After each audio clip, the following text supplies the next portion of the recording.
Monday, June 8, 2020, 5 p.m. Closed session meeting of the Bell Garden City Council. The meeting will now come to order. Pursuant to Executive Order N2920, please be advised that members of the Bell Garden City Council will participate in today's meeting telephonically. Council members and staff are participating from remote locations.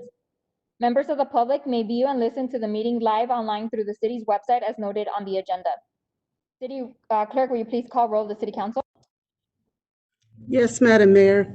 Council members Acetuno. Present. Barcena. Present. Mayor Pro Tem Flores. And Mayor Cortez. Present. Okay, we're going to go ahead and move on to public participation. City Clerk, do we have public participation for closed session? No, we do not, Mayor. Okay, seeing that we have none, I'll go ahead and close public comment. Now moving on to the closed session items, will the City Attorney please announce our closed session items? Thank you, Mayor, members of the City Council. At this time, the City Council will recess into closed session. The time is 5:04 to discuss the two items posted on today's closed session agenda. Thank you. Thank you, City Attorney. We will now recess for closed session. The City Council will reconvene to open session live online at 6 p.m. Monday, June 8th, 2020, 6 p.m. regular meeting of the Bell Garden City Council. The meeting will now come to order. Pursuant to Executive Order, just a reminder that if somebody's not muted, you need to mute your mic until we speak. Pursuant to Executive Order N2920, please be advised that members of the Bell Garden City Council will participate in today's meeting telephonically. Council members and staff are participating from remote locations. Members of the public may view and listen to the meeting live online through the city's website as noted on the agenda. Conflict of interest and recusal. If any agency members should have a conflict of interest, virtually, please leave the room by turning off video and muting yourself. You may still keep listening to the meeting. Tonight, let's go ahead and have the Pledge of Allegiance led by Hylas.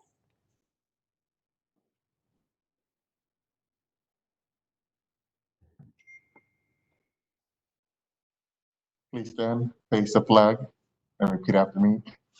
I pledge allegiance to the flag of the United States of America and to the republic for which it stands, one nation, under God, indivisible, with liberty and justice for all.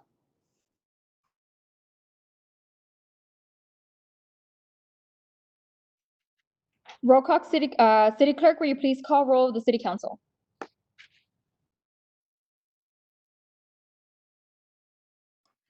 Yes, Madam Mayor. Council member Acetuno. Present. Barcena. Present. Mayor Pro Tem Flores. Present. And Mayor Cortez. Present. Closed session report. City Attorney, will you please give the closed session report? Yes, thank you, Mayor, members of the City Council. The record should reflect that the City Council met in closed session to discuss the two items posted on today's agenda. With respect to both items, the City Council received a briefing from legal counsel and staff. Direction was given, but no final action was taken tonight in closed session. Thank you. Thank you, City Attorney. City Manager, will you please introduce the public hearing item? Thank you, Mayor Cortez. This item is amendments to fiscal year 1920 and 2021 Community Development Block Grant known as CDBG programs, specifically to allocate CDBG coronavirus funds. So the city received $374,000 in CDBG COVID funds. In addition, there were unallocated CDBG funds, non-COVID related, about $248,000. Based on the economic impact of the COVID-19 virus, staff is recommending that the COVID CDBG monies be combined with the current unallocated CDBG funds from this fiscal year for a total of $623,000. What staff has done is come up with a proposed projects that attempts to spread the wealth among the community, if you will. These projects that are being proposed have been with LA County, which the Development Authority, which is the oversight for the city, and includes small non-essential business assistant grants That would be about 155,000. Residential rental assistance grants, which we would allocate about 308,000, which is about 50% of the funding. Also, child care subsidy, we would allocate about 105,000, and also emergency utility assistance grant. And so again, this would provide some relief for businesses in the city of Bell Gardens. 50% of it would go to renters in the city of Bell Gardens. 100,000 for child care subsidy. That would be eligibility would just be dependent on those who've lost their jobs for people in the city of Bell Gardens. Doesn't matter whether they're renters or homeowners. And utility assistance grant would obviously help potentially renters and or homeowners in the city of Bell Gardens. If this budget were approved, it would also give the authority to move money between these categories dependent upon actual subscription. So if there wasn't enough qualified applicants or interest in the child care subsidy, some of that money could be moved over potentially for residential rental assistance as well. So with that, I'd be happy to answer any questions. So first, we're going to go ahead and move on to public comment. City Clerk, do we have anyone wishing to speak on the public hearing? We do not have anybody wishing to speak, Mayor. Madam Mayor, I just want to make sure that we've opened the public hearing. It appears there's no public comment on this item. So at this time, it would be appropriate to close the public hearing. Thank you, Rick. At this time, we're going to go ahead and close the public hearing. And now for our council member comments and questions. I'll take it to a roll call just so we can have a process. Councilmember Aceituno. Councilmember Barcena. Mayor Pro Tem. No comments. Okay, no comments for myself as well. So at this moment, I'll go ahead and move to approve the proposed budget by adopting resolution 2037, and this is for the CDBG item. May I have a second? I'll second. Second by Councilmember Aceituno, and then we'll take it to a roll call. Councilmember Barcena. This time, yes. Sorry about that. Councilmember Aceituno. Yes. Mayor Pro Tem. Yes. And then yes for myself as well, so the motion carries.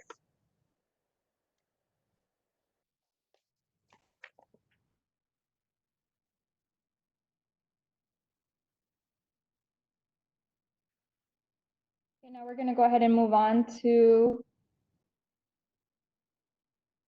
public comments on agenda items only. City Clerk will go ahead and start with the phone comments first. Thank you, Madam Mayor. The members of the public will now have the opportunity to speak on the item listed on the City Council meeting agenda.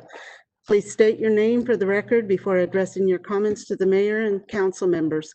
Each speaker and email reading is limited to 3 minutes, subject to an overall 30-minute time period. Email comments will be read out loud after all speakers have been heard. I'll begin with the speakers that will be participating telephonically. The first speaker is Michelle Ceballos.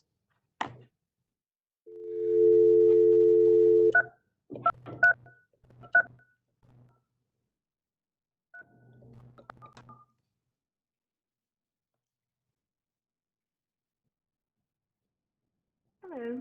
Please state your name after the tone, and Google Voice will try to connect you. Jane Halstead.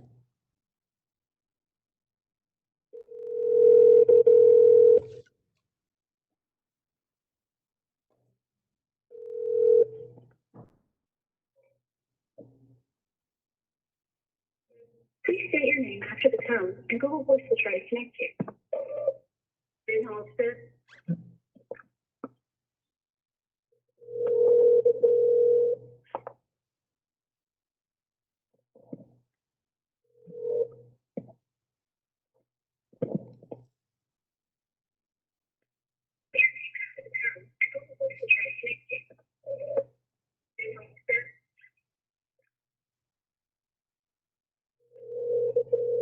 Hello, Hello, is this Miss Ceballos? this is her. This is Jane Halstead with the City of Bell Gardens. You're before the council. I'm going to go ahead and time you if you'll state your name and continue with your comments. Okay, thank you. Thank you. Go ahead. Hello? Hello, is this Mr. Bayo? This is Jane Halstead with the city of Bell Gardens. You're before. Can you hear me? Yeah. My name is Michelle. I'm the community organizer for California Latinas for Reproductive Justice, and I support the Unión de Vecinas of Bell Gardens. From my conversations with residents, it is clear that we need urgent and long-term solutions to protect renters, including a complete eviction moratorium, a stop to harassment and intimidation from landlords, legal counsel for tenants, no utility shut-off, cancellation of rent and mortgages during the crisis, and rent control as a long-term solution. Close to 85% of the community are tenants. These are the people you work for, and in occupying those seats, you made a commitment to use the power of your office to protect them. A UCLA study shows that more than 350,000 families may be evicted in LA County alone when the state of emergency is lifted. Latina women and other women of color with children face particularly high risk of eviction. In Bell Gardens, the average family in Bell Gardens was paying 50% of their income to rent before the pandemic, 50%. Additionally, almost half of the population are 24 and under, which means families with children are the most likely to be evicted.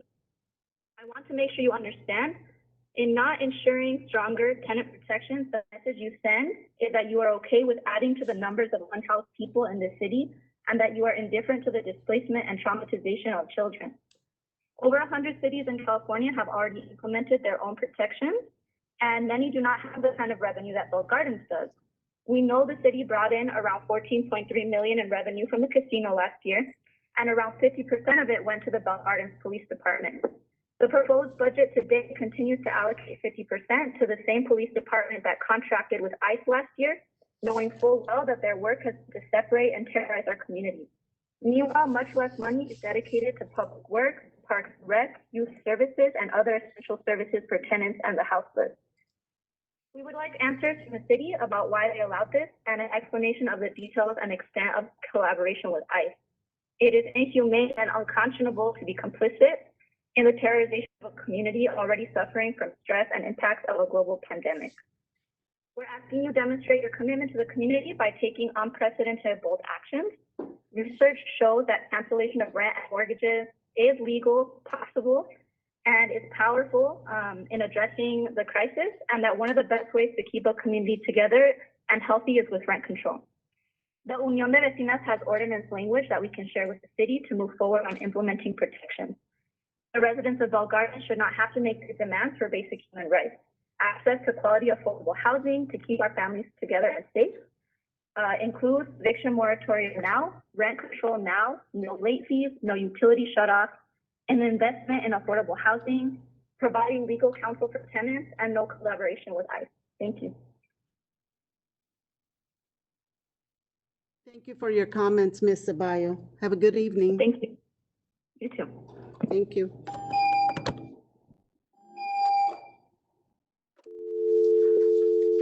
The next speaker is Guadalupe Zarata.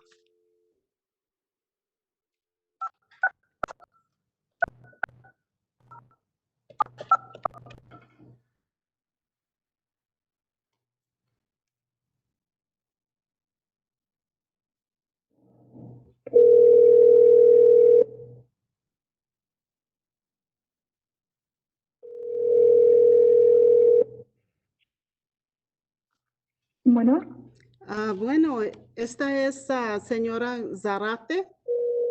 sí, Guadalupe Zárate. Bueno, aquí estamos en la junta de la City of Bell Gardens y puedes, Ok. puedes comenzar a hablar. Bueno, ¿Sí? bueno, Ok. ¿Ya puedo comenzar? sí, comienza ahorita. Ok. Buenas tardes, miembros del concilio. Mi nombre es Guadalupe Zárate. He vivido en la ciudad de Bell Gardens por 25 años. Soy madre latina, casada con 4 hijos. Estoy aquí para unirme y expresar mi apoyo a mi comunidad para exigir que el concilio implemente un control de renta, un alto a los desalojos y cancelación tanto de renta como hipoteca durante la crisis epidémica que estamos viviendo. Esto nos ha afectado económicamente y se le ha dificultado a mi esposo para encontrar trabajo. También que nos pudieran explicar cuál fue el motivo del contrato firmado con ICE. Por último, quiero agregar acerca de un accidente de carro que tuvimos en mi casa.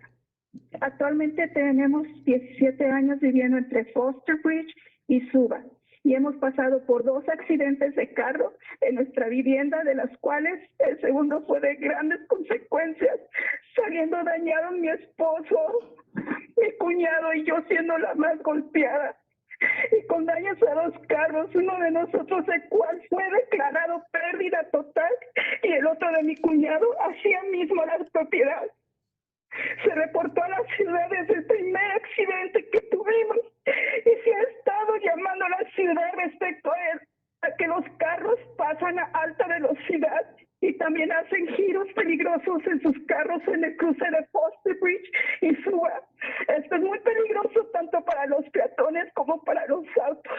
Y la ciudad ha hecho caso omiso de esta situación. Gracias a Dios estoy viva. Y por eso también estoy aquí para exigir al concilio que con su poder y dinero tomen acción para resolver este problema antes de que llegue a pasar otro accidente y este sea fatal. No es justo que por su negligencia mi familia y yo estemos pasando esto. Muchas gracias. Gracias, señora. Bye bye.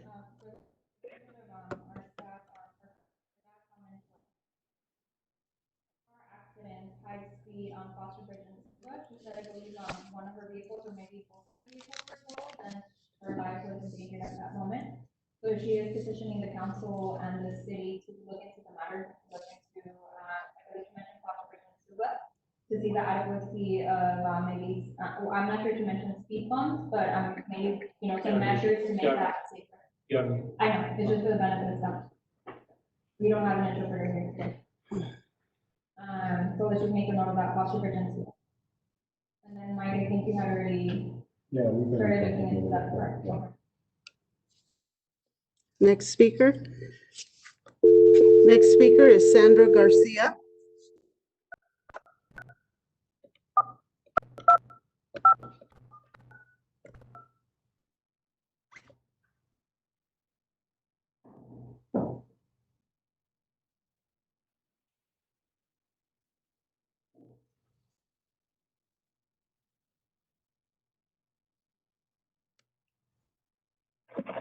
Hello? Yes, Is this Sandra Garcia? yes, it is. This is Jane Halstead, City Clerk for the City of Bell Gardens. We're here Yeah. at the council meeting. You can go ahead and give your comments. Are you prepared? Yes, yes. Okay, go ahead. Okay, hello to all council members of Bell Gardens. My name is Sandra Garcia, a resident of Bell Gardens over 30 years with a family of 6. I'm here to express my concerns and support and demands to all council members to support our demands on rent control, high rents, unfair evictions, and say no to ICE. I am upset, sad, and angry. Me and my family are facing eviction harassment from AQP New Management Company since March of 2020. AQP wants to move so they can move us so they can renovate and triple the rent. We are low-income family, nowhere to go. We've been here in the same home for 22 years. All for their selfish benefits. Shame on the city of BG that allows it to happen, also they can benefit also. You all have no compassion for families with low or no income. Support and cancel rent and mortgages during this epidemic crisis. And on top, riots now. We are living in an awful time full of stress and depression and anxiety and fear. Many families like mine are not well, nor work, no school, no income, no sleep. I'm involved with the organization CBE Latinas Unidas and ECR. We also support elderly buddies in our city, and I have 6 elderly couples to check in. I check on them 2 times a week. We provide food and hygiene and friendship to them, so they stay safe, won't get the COVID. They're in tears, scared over crisis, heartbreaking. Would be nice if council calls fire department would take in their time to protect and serve your residents. Take time to check on them. Next big concern is ICE. Why did Bell Gardens sign contract? Why separate families? The city of chief of police sold themselves and their residents to ICE. All you council members need to hold chief of police accountable for signing with ICE. He sure didn't care for his residents.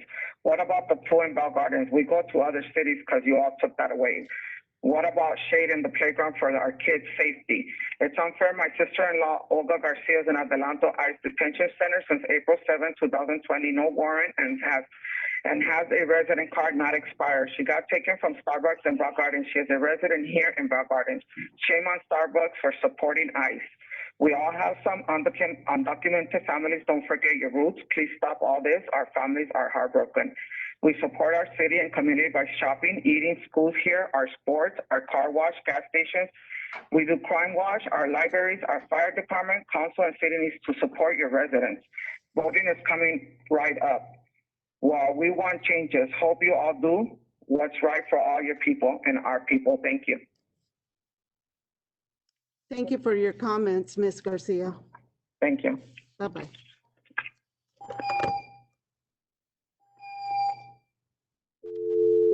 The next speaker is Lucia Veloz.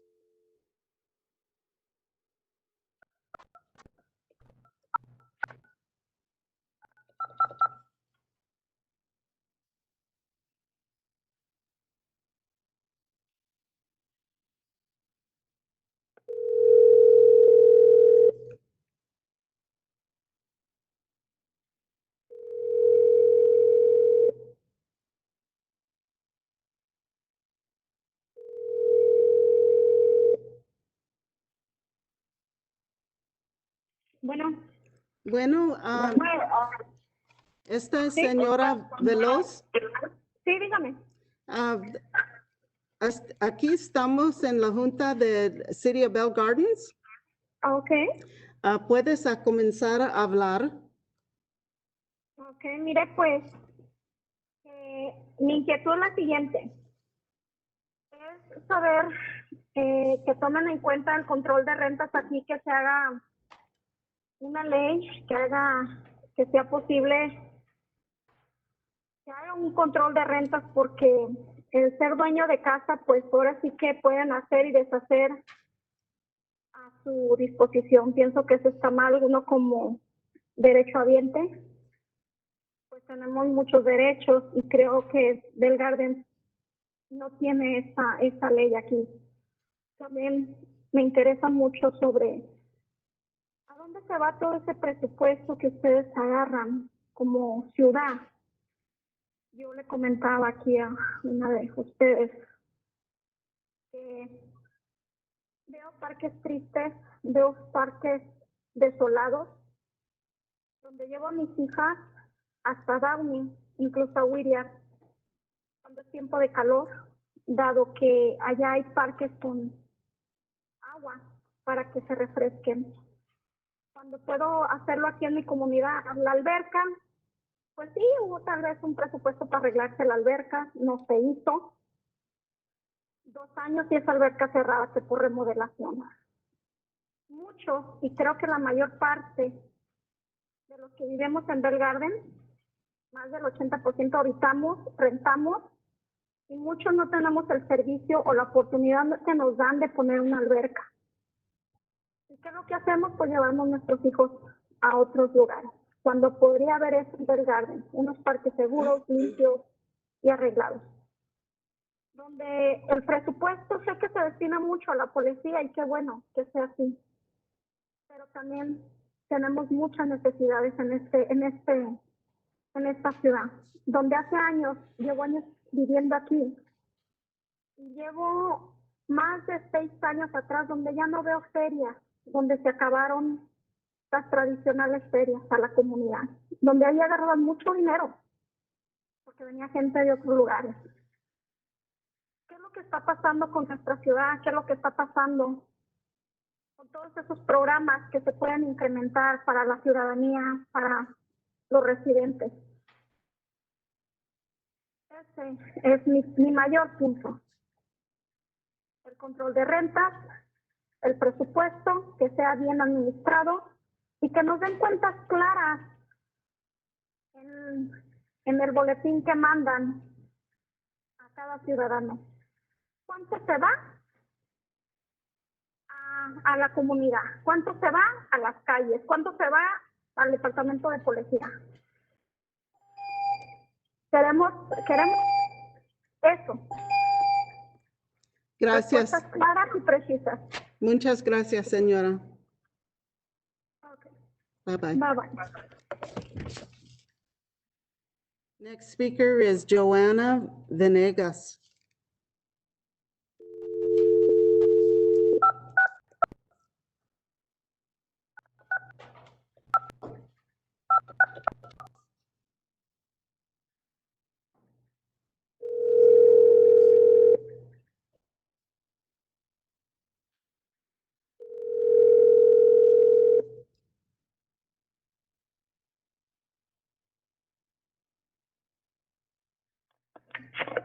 Hello? Hi, is this Mrs. Venegas? Yes, hi, this is she. This is Jane Halstead with the City of Bell Gardens. We're here at the council meeting awaiting your comments. You can go ahead and identify yourself and state your comments. Okay, thank you so much. Thank you. Yes, hi, my name is Joanna Venegas. I have lived in Bell Gardens for 20 years. I'm a single mom and I'm disabled. And I'm being evicted right now due to the owner wanting to take advantage and raising my rent to $1,400 for a one-bedroom. I've investigated and I'm aware that that's illegal. That's why I'm demanding that you implement rent control and stop evictions and cancel rent and mortgage. I would also like to know why you have signed a contract with ICE. I feel that that is something that's not even like human. Like, why are you guys letting like ICE take control of our city and of our residents? I am pretty sure that a lot of you people that live here have family that are immigrants, and I don't understand how could Bell Gardens possibly allow that. And also, I would like to also know why you are allowing them to arrest people at the Starbucks. I've heard that there's been a lot of people that have been taken from there, and I would like an explanation on that. And also, this personally affects me because I'm afraid about the evictions. I'm afraid that I will end up on the streets with my two daughters. As I'm a single mom, like I said, I've been very stressed and depressed and scared that I'm going to be evicted. And I don't care how much it costs to protect the residents from Bell Gardens. I am demanding that you use the 15,000 or something like that that you have saved, that the city has. I know that I am aware that you guys have that money to help the residents in Bell Gardens. And it really just saddens me that you guys are allowing this about the evictions and about ICE, because I have lived in the city for a really long time. I grew up in the city, and also my daughters. And it just saddens me that the city is allowing this. Thank you. Thank you for your comments. Bye-bye. You're welcome. Bye-bye. The next speaker is Jasmine Gonzalez.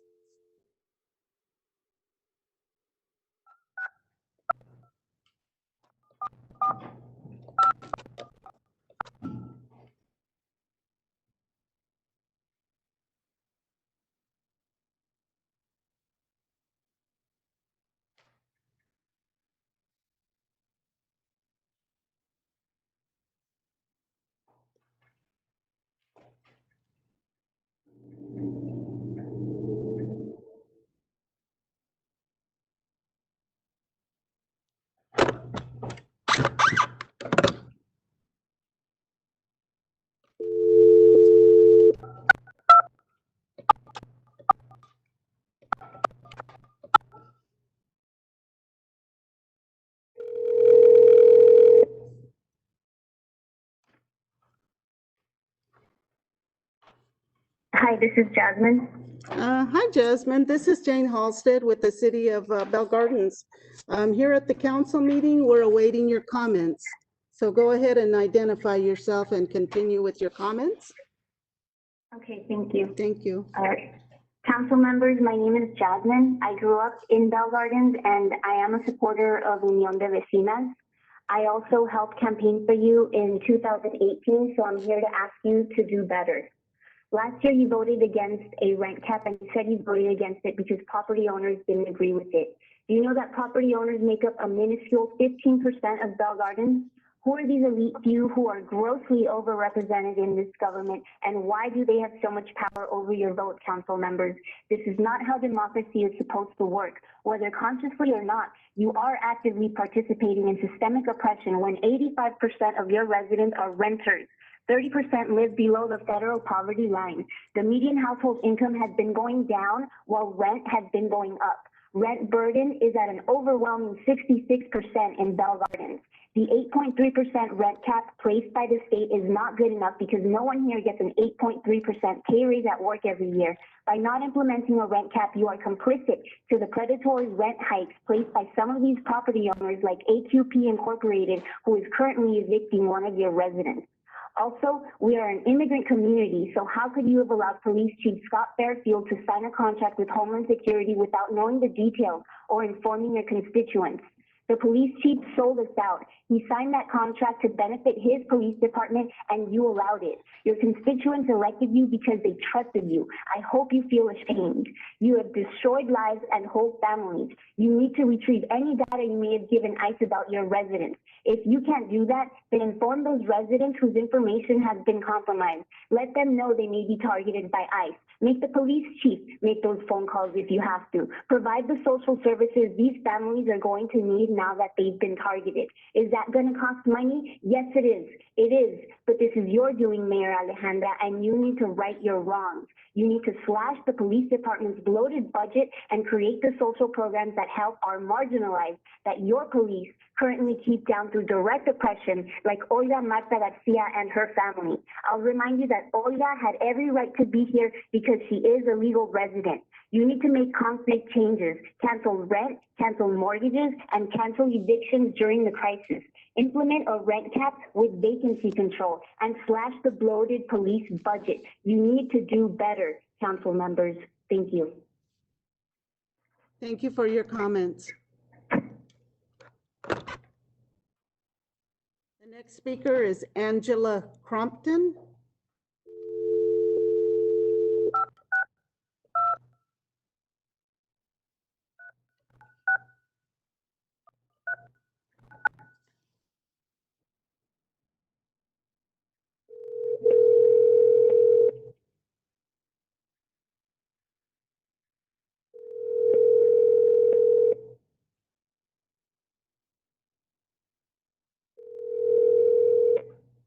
Hello, Hello, is this Miss Crompton? this is her. This is Jane Halstead with the City of Bell Gardens. We're here at the council meeting awaiting your comments. Yes. Please, Oh, perfect. Yes. yeah, please identify yourself and then continue with your comments. Yes. Hi, my name is Angela. Last name is Crompton. I'm a resident of the City of Bell Gardens, and I currently live in the street on Gotham Street. My concern and comments for this meeting that I had brought it off to one of our Crime Watch Facebooks and one of your former employee, which is a city council, Lisette Flores. My concern was the parking here on our street. The parking here on our street is pretty crazy as far as having visitors or anyone parking outside, because everyone has multiple cars or has double parking or space parking for everyone else. So my concern was maybe some permits would help me having my visitors come over so they can park somewhere outside and I don't have to make space in my driveway or my backyard for them to come and see me, my family as well.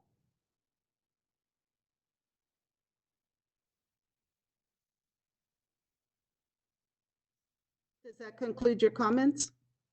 Yeah, as far as the permit, Another concern as well was the way the police department works as well. It's been a while that I've been wanting to bring this up to at a meeting, how our police officers are handling the way they target people here in Bell Gardens as well. My husband's a veteran, and he was one that he got targeted as well, like George Floyd, as you guys know the situation that's going around the world. He was caught off guard as well as being a target because he's African American with one of the police officers here in Bell Gardens. So whatever they have to do to cut off or punish or repercussions to these police officers, by all means, because I'm a taxpayer as well, so am I a property taxpayer as well, that has to go forward. Does that conclude your comments, Miss? Yes. Okay, thank you for your comments. No worries. Thank you. Bye-bye. Our next speaker is Laura Pineda.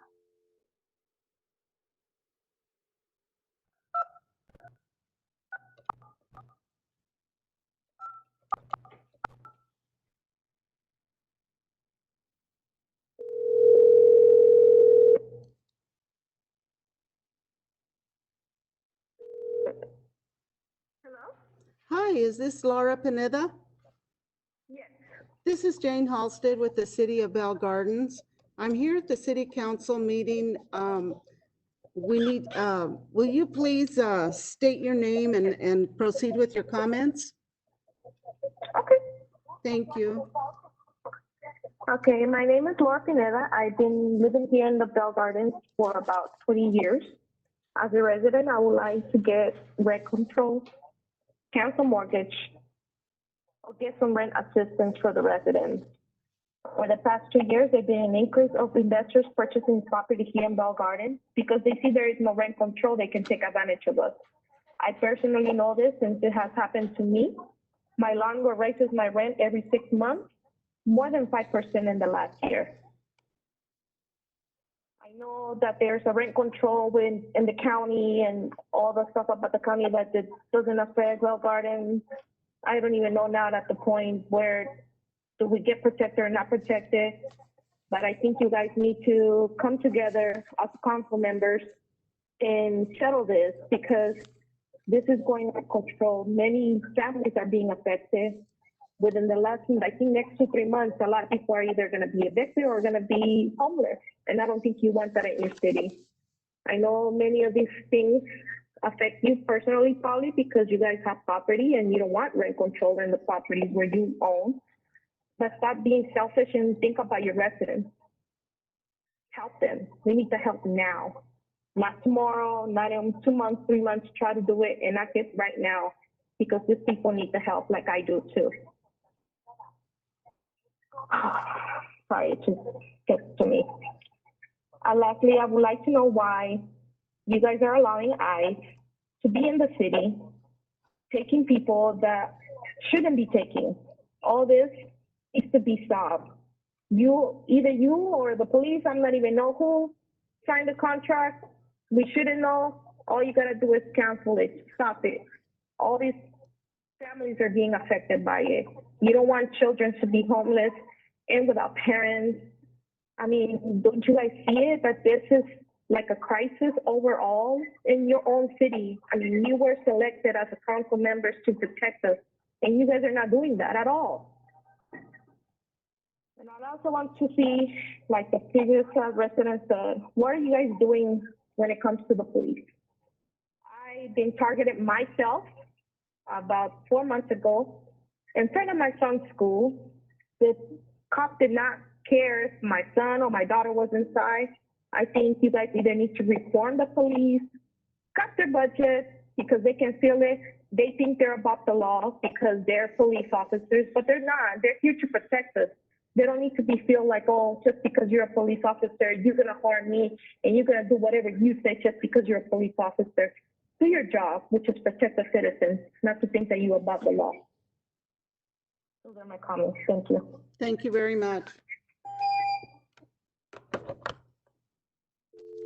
The next speaker is Cesar Huescas.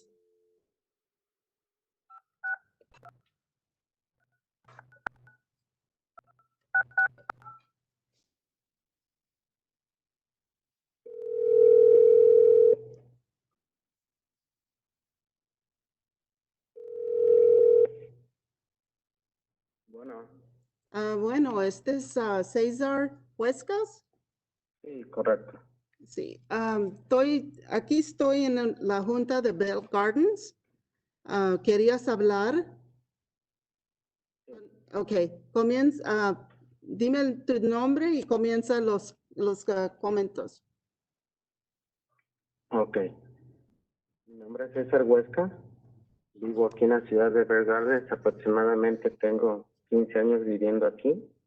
Uno de mis problemas es que en el lugar donde vivo se empezaron a cobrar los estacionamientos.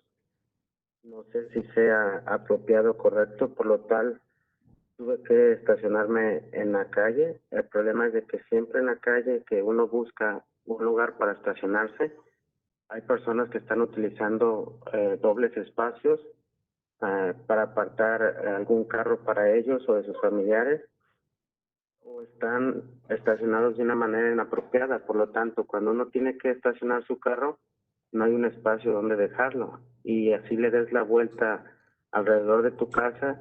Muchas personas tienen esa mala costumbre y en conclusión todos los espacios están ocupados. Entonces, el problema es qué se va a hacer para que las personas tengamos un espacio mínimo para un vehículo en donde cual podamos disponer de él y tener un estacionamiento y no tener el mismo problema de que no hay espacio.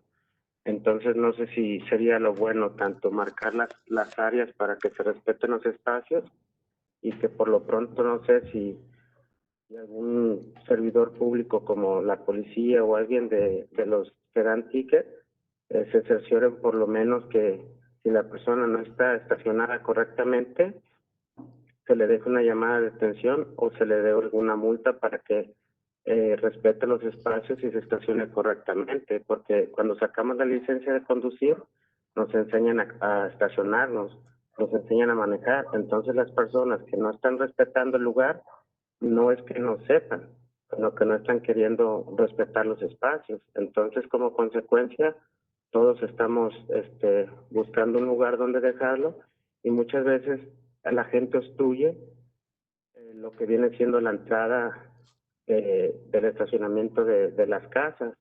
Entonces ya empieza a haber discusiones con los vecinos, que tu carro estorba y que muévelo de aquí y que no cabe.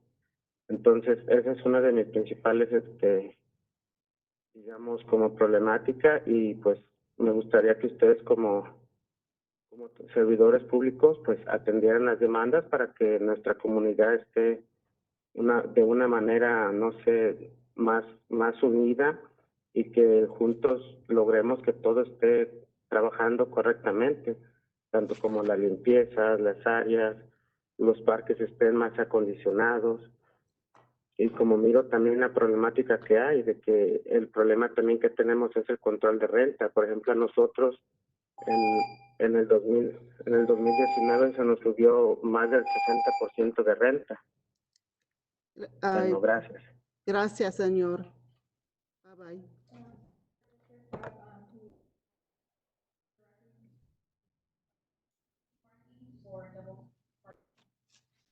Hoping that either T marking or I'm not sure if you mentioned he does not, but that's just in regards to number. The next speaker is Jocelyn Del Real.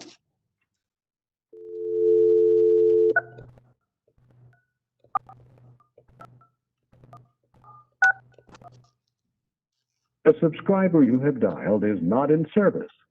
If you feel you've received this message in error, One more time.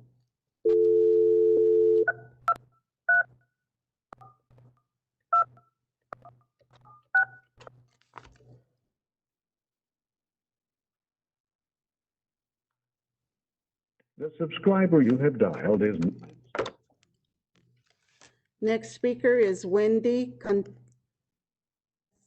Centeno. Okay, Centeno.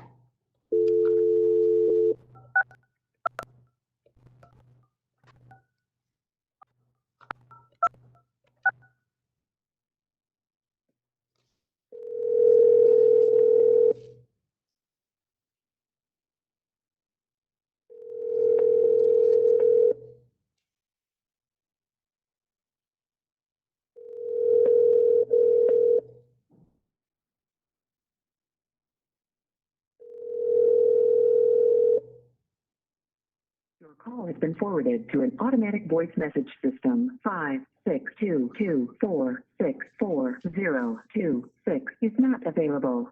At the tone, please record your message. When you have finished recording, you may hang up or press 1 for more options. Good afternoon, Ms. Contendo.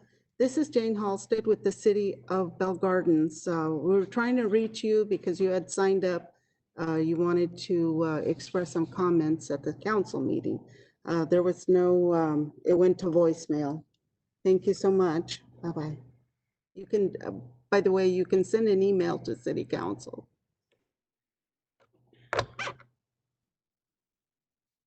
That concludes the call-ins. For number 14, Sylvia Villeda, I believe she's calling with regards to item number 18. Okay, I'll go ahead and call her.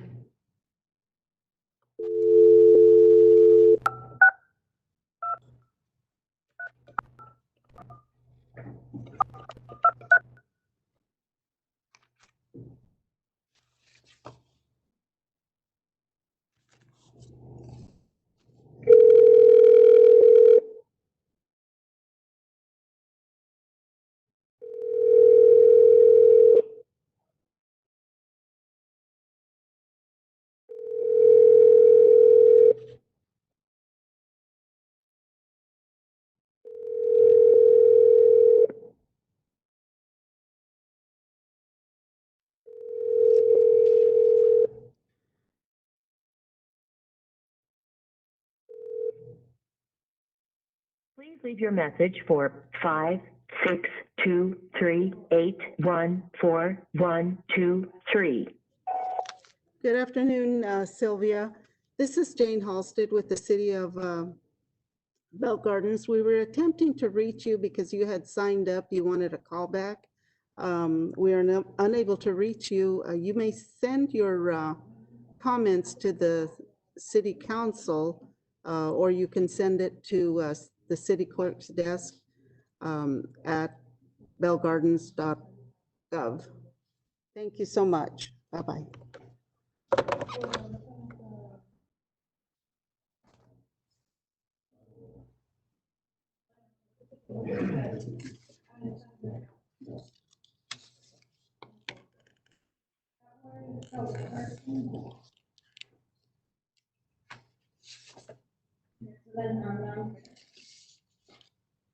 Okay, so now I'm going to move on to the email comments. And then we'll do 3 minutes on the call for the person because it's a very lengthy email.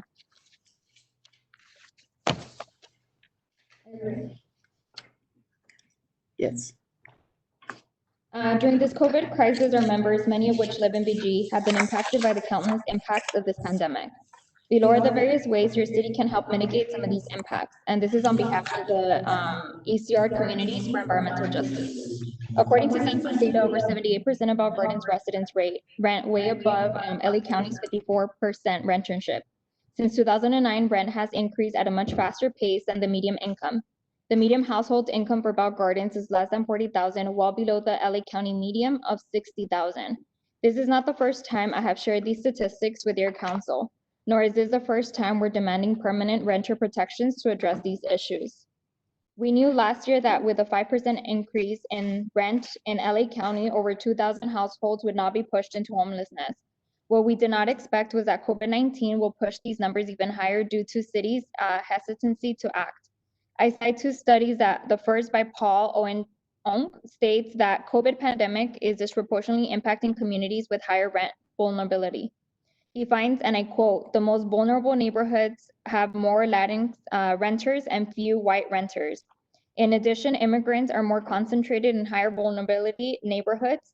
The second study by Gary Blasi, titled UD Day, Impending Evictions and Homelessness in LA County, mentions that nearly all eviction cases are for non-payment of rent. While in a community like Bell Gardens, which has a high rentership rate, high rent burden rate, disproportionately impacted due to COVID, either through retail or service closures or exclusion from relief funds, we should expect a ridiculously high amount of evictions once the state of emergency is declared over. These evictions will not only impact the renter themselves, but it will impact their children, their community, their schools, their neighbors, and so on. And for the mom and pop landlord who evicts these tenants, instead of receiving mortgage assistance from the city or initiating a more forgiving repayment plan with these tenants, these landlords will either replace these BG tenants with the only people who can afford market rate rents, which will not be the Southeast LA residents, or they will sell their property to corporate landlords. And a huge portion of locally owned land will be shifted by private interests based in Wall Street. You can stop this. You can make sure that landlords don't indirectly evict tenants by increasing rent during the time people are experiencing loss of jobs or incomes and can therefore not afford any rent increases. It is time that you finally pass a permanent rent control ordinance. Permanently ban evictions due to non-payment of rent during COVID. Because renters didn't cause the pandemic, so they shouldn't have to face eviction for reduced hours or lost jobs. Implement an anti-harassment ordinance and provide eviction prevention services in partnership with local CBOs. Right now, there has been a mass increase in illegal lockouts, and landlords, both mom and pop and corporate, are increasingly harassing. And then the rest of the email will be sent to council.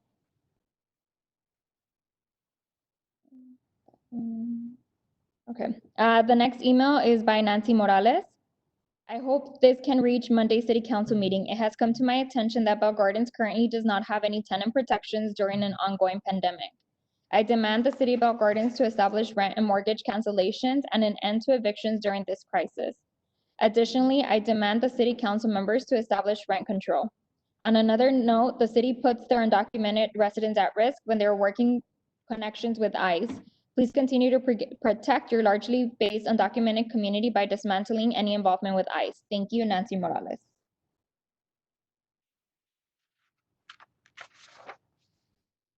The next one is by Peter Becerra.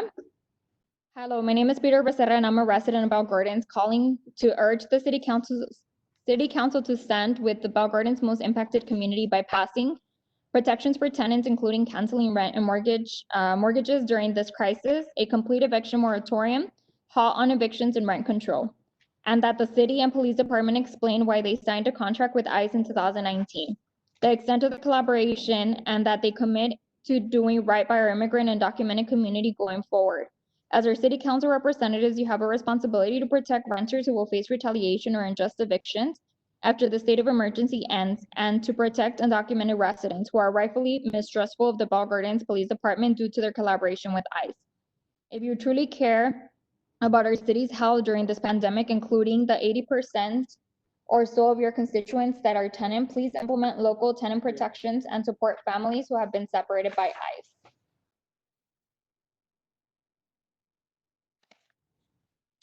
This one is by Desiree Figueroa. Hello, my name is Desiree Figueroa and I'm a resident of Bell Gardens, calling to urge the City Council to stand with Bell Gardens' most impacted community by passing protections for tenants, including canceling rent and mortgages during the crisis, a complete eviction moratorium, halt on evictions and rent control, and that the City and Police Department explain why they signed a contract with ICE in 2019, the extent of the collaboration, and that they commit to doing right by our immigrant and undocumented community going forward. As our City Council representatives, you have the responsibility to protect renters who will face retaliation or unjust evictions after the state of emergency ends, to protect undocumented residents who are rightfully mistrustful of the Bell Gardens Police Department due to a collaboration with ICE. If you truly care about the city's health during this pandemic, including the 80% or so of your constituents who are tenants, please implement local tenant protections. The next one is by Gregory Thomas. And it's the exact same language as the previous two emails, so we'll just introduce it into the record.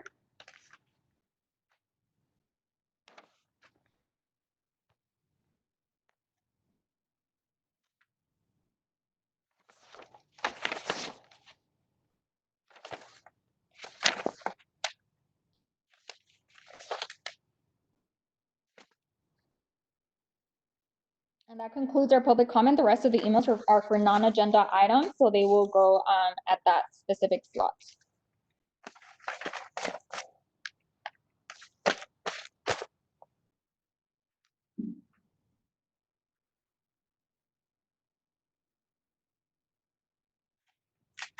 Okay, City Manager, can you please give your report? Thank you, Mayor Cortez.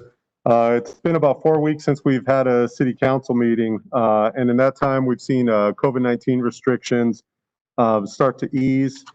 We had the last patients moved out of the Quality Inn facility that the county was operating. They moved them out last week, and we believe they're in the process of cleaning at this point.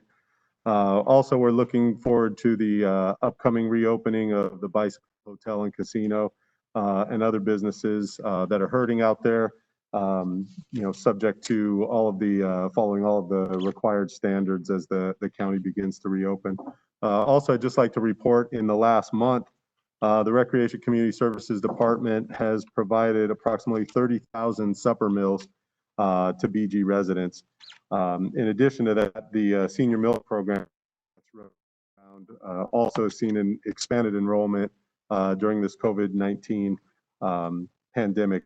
So I just want to make a note, if you think about that, 30,000 meals, those are 30,000 meals that were not being otherwise provided if not for the active approach that was taken by the Recreation Community Services Department. And also just briefly, I'd like to solemnly acknowledge the death of George Floyd on May 25th in Minneapolis. It's obviously impacted the world, the nation, the state, the county, and also here at the city level as well. Based on emails and things of that nature and things in the news, it's anticipated there'll be additional impacts potentially to the city upcoming in the future. And, obviously myself, staff, look forward to constructive dialogue that will undoubtedly occur in the future. And thank you for your time, Mayor. Thank you, City Manager. City Manager, just for clarification, the item that we had to pull was, that's discussion, right, not consent? Or Actually, Mayor, yeah, City Mayor, Attorney? that's before you consider the consent calendar, on item number 7, there are 2 law firms before you for consideration. It's my recommendation to pull the one for Atkinson, Anderson, Lawyer, Rudd, and Romo. Their services are not needed at this time. If at some point we do need them, we can always put them back on the agenda for consideration by the City Council. I'd also like to just Sorry, Rick, I'm sorry, for clarification, it was item number 8, correct? Not item number 7. Sorry, item number 8. And also, if I may, Mayor, just want to address very briefly a few comments that were made. Yes, go ahead, Rick. So I just want the folks out there who are listening to the meeting today to understand that the City of Bell Gardens and the City of Bell Gardens Police Department have absolutely nothing to do with the raids that are being conducted by ICE. Those raids occur by order of the federal government, and in particular, Mr. Trump. So I think if anybody has any problems with what's taking place in the City of Bell Gardens or in other cities with regards to these raids, I suggest that they show up on election day and have their vote counted. But I don't want the impression to be out there that we are coordinating in any way with ICE on these raids. I think the City Council has made clear their position on those raids, and they are not for them. They are for keeping families together. The council has always had that position and continues to have that position. Thank you. Thank you so much, City Attorney. And our City Manager will be providing more information with regards to that item when we get to it in the appropriate time slot. But thank you, City Attorney, for clarifying that right from the beginning. So moving with consent calendar, I'm not sure if Council understood the proposed amendment to item number 8. So Mayor, I'll just be real quick on that. So with respect to item number 8, we're just going to pull the agreement between the city and Atkinson, Anderson, Loya, and Rudd. Everything else will remain as it is on the agenda. Okay, so Rick, would we need to, we don't have to make any more modifications unless council wishes to pull any items, we can just go ahead and approve? If Right, no, with that change, correct. Okay, so then I'll go ahead and move to approve the consent calendar with the proposed change by our City Attorney. May I have a second? This is Marco. Yes, Councilmember Barcena? Do you wish to second or do you wish to pull an item for separate discussion? No, Oh, I said I would second that. Okay, sorry, the audio didn't come in. Okay, so that's a second by Councilmember Barsina, and I'll take it to a roll call. Councilmember Aceituno?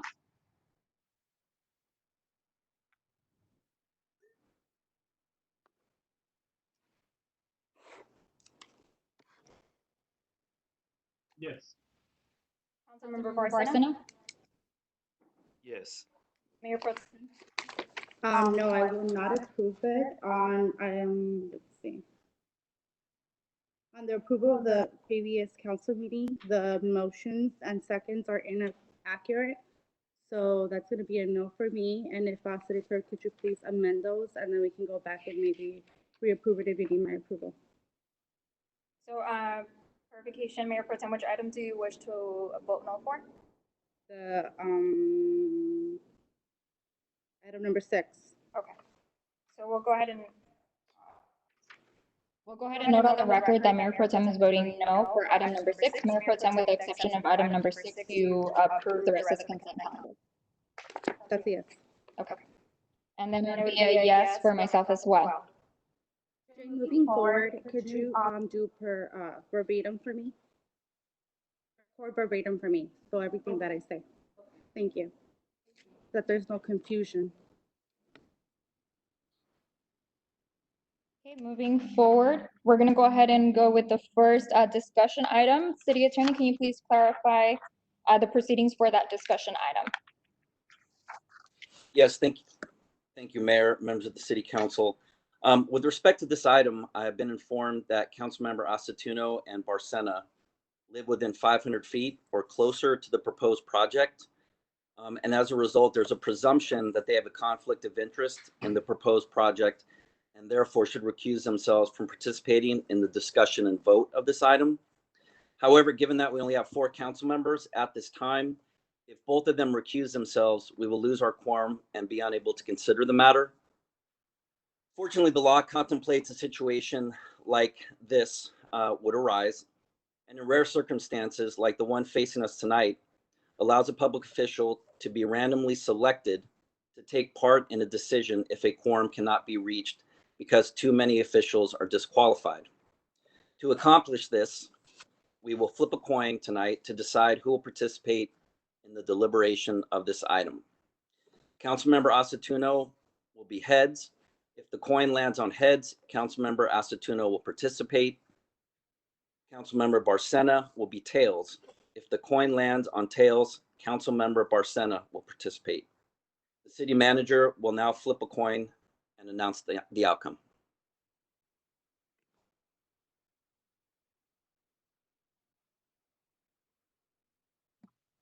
The outcome was heads.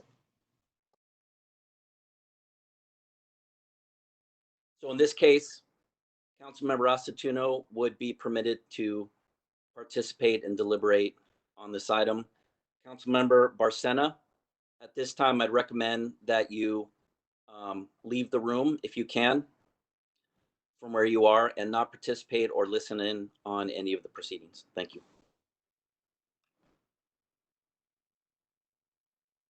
Are there any questions? No questions in terms of the proceedings, unless any council member has any questions at this time, then we'll move on to, do we have a presentation, Mike? Yes, we do, Mayor Cortez. And before we start the presentation, just make a couple of comments here. This was the result of a discussion back in December regarding a parking study where T markings were identified as a potential to better manage on-street parking facilities. So what we've done here is we looked at Quinn Street between Eastern and Garfield, as we've stated, and really what you see is while it may better manage the parking situation, it actually results in a significantly reduced number of parking spaces. We also used a reduced down to an 18-foot parking space, which is down from the normal 20-foot recommendation or standard. And in this case, it would result on that street a reduction from 133 parking spaces to 106 parking spaces, or a 27 space loss. And again, it may allow you to better manage that parking, but it does result in reduced parking. So with that, I'll turn it over to our Director of Public Works, and also our city engineer for the presentation.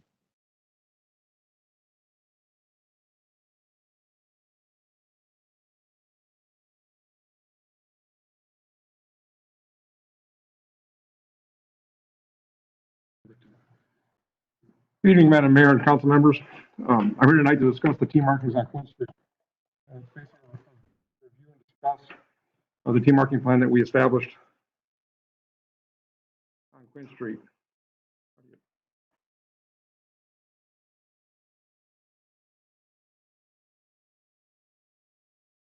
Currently, in the city of Bell Gardens, we only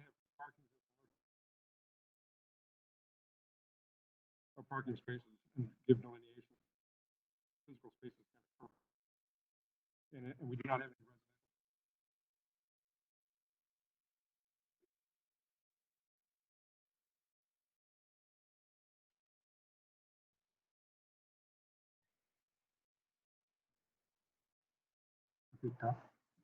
Test 1, 2, 3.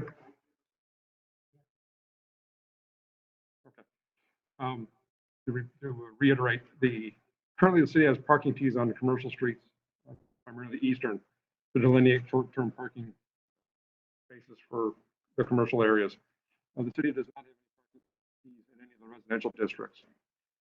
With any traffic striping modification to the roadway network, we follow the MUTCD, the Manual of Uniform Traffic Control Devices.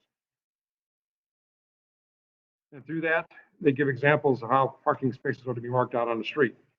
Typically a 24 or 20-foot spot with a 4-foot backup area.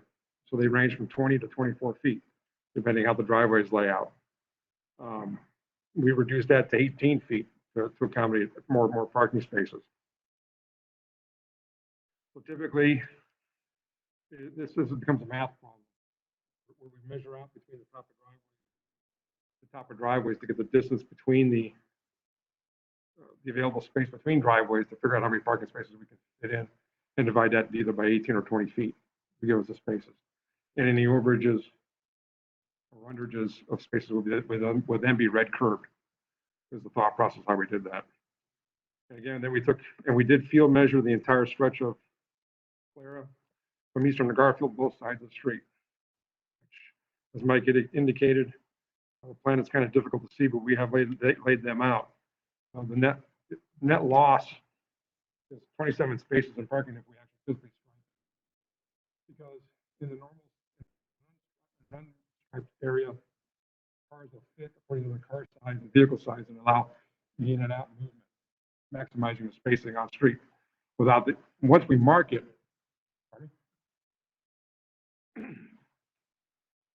in order to maximize the spaces, the ability to the natural parking sequences, because you have varying sizes in cars, that'll allow the maximization of parking on the existing street without any markings. Once we mark those spots with parking tees, we now have restricted the length of a vehicle to 18 feet or less than 18 feet anywhere on the block. Whether you have a subcompact or a big truck, that one car fits in that one space and one space only. And then if there's spaces that are maybe 15 feet, which would fit a small car, that would become red curb and you would not be able to park there. That is the impact that will happen on Quinn Street if we do this. So we have a plan ready to go to construction to initiate this plan, and I'm here to answer any questions.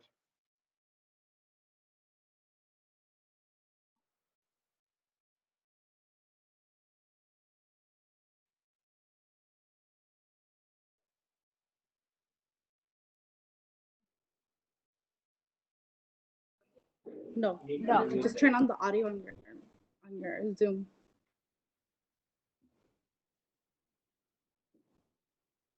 Okay, this is Cheryl. I want to ask if there is any plan to install on-street parking, on-street tees, that we should have an outreach program and we should notify the residents that are impacted on these streets. We can also follow the same procedure that we do for speed humps and notify residents that front these streets and make sure that we have support and a petition circulated that we have 51% of the signatures in support of this marking. So we will go out to the community. We will set up, canopies, tables and chairs, and we will invite them to come out for an evening meeting to make sure that we get support for this. What would be the time process for that to be completed? The outreach. Oh, we would have to notify all residents. 100 residents So and notify with the them. city's timeframe, what would be the timeframe that this would be completed by? Typically, you want to give them at least 2 weeks notice for the notification so that they receive it in the mailer, or we can put it on their front door. So that will be our strategy. Would that also mean that you have to collect signatures in order to move forward? Correct, yes. You're looking at a 15% collection of 51. signatures. 51%. Majority. So, okay, that seems like, reasonable, so that way we can get the approval of the residents that live on the street. However, it does seem like it might take some time to complete that. And the issue is that we've already prolonged this for a long time. And I thought that the study was to avoid, because we could have just started that way, you know what I mean? And not have to spend the amount of money that we did on the study if we were just going to go out and, reach out to the community either way. So I think that we should proceed with notifying the residents of the loss of parking spaces and get those signatures. But for the sake of the residents' needs, expedite it as quickly as we can, because it has been, lingering for some time. And I don't understand, the pandemic hit, and that's a huge reason as to why everything came to a halt March. Now this is new developing news that I didn't know, that now we had to, I think nobody knew that we were going to have to seek the signatures of the residents as well. So it's a suggestion. You don't have. Oh, okay, so it's There is no. Okay. Just our way of outreach. Okay. Or whatever. There is no. We don't apply them in residential streets.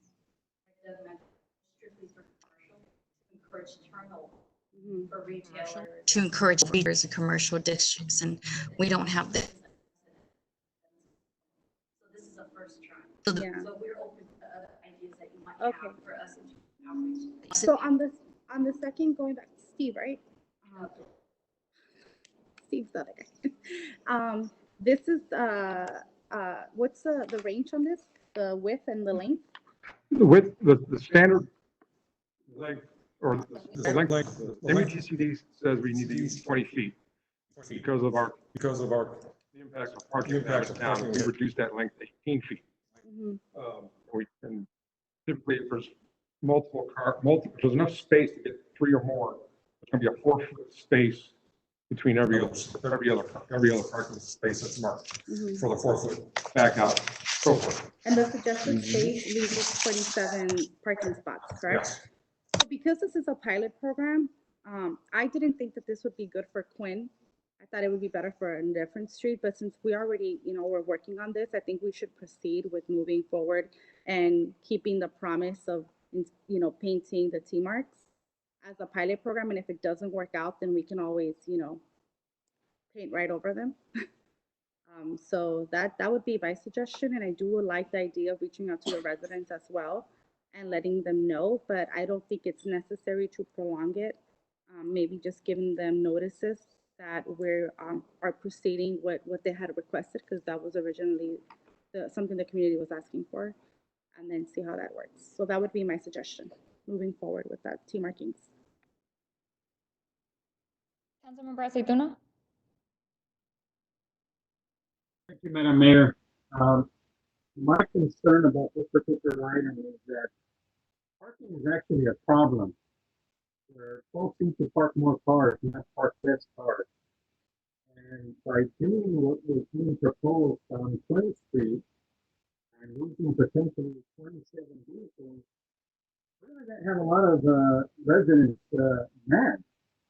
And the situation as it stands with this economic crisis, and we're going to have to be making some cuts and potentially programs.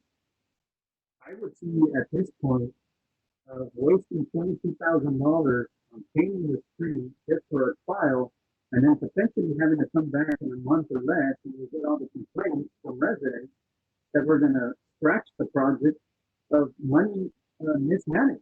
And I think that we need to stay the course right now and make sure that we save our monies and we use them in a fruitful way. I would be in support of it.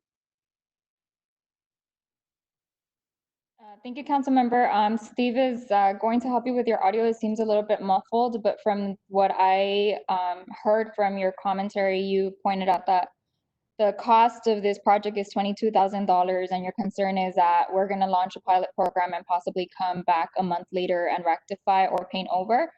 And that would be at a cost of $22,000. At least that's what I got from his comment. In terms of my comments for this project, Chow, I think I like your suggestion in terms of the outreach. I think the outreach is very necessary because when we launched the study and as we were having these conversations and this dialogue with the community, with residents who were concerned about a parking permit or about T markings, I did communicate with a couple of them that we were going to come back with suggestions and ideas and see their take in terms of what they best see fit for their street. I'm glad this item is on the agenda because it gets the ball rolling, but I would like to see community outreach to see how they respond prior to us acting on it. And then maybe the petition format might be best as well, but I think we also need a clarification in terms of how that would work. Maybe bring it back to a different agenda to explain how a petition would work and also to clarify how speed bumps and the process for the speed bumps and how that happens. Because I understand that there's a process. It's not just a matter of like calling it in and we install speed bumps all across the city, but there's a process for that as well, correct? So at least that's my suggestion. I would move to bring this item back to a next council meeting and bring more information with regards to what this petition process would look like. And in the meantime, start outreaching to Quinn Street to see what their take would be. But given that we are still under stay-at-home orders, I'm not sure how that collecting of signatures would go. Maybe if we send a form that they can mail back, just somewhat expressing their opinion, maybe have a detachment at the bottom portion. Do you agree with this? Do you not? Any further comments? And maybe we could compile that information. So that's my motion on the floor. Before we move forward on any motions, I just want to state that the loss of money already occurred when we did a study for something we already knew. We already knew that there was a lack of parking, and so we spent money to do a study. And that money, how much did the study cost us, Mike? I don't recall, Mayor Pro Tem, off the top of my head. Chad, do you recall? Our director saying approximately 40,000. 40,000.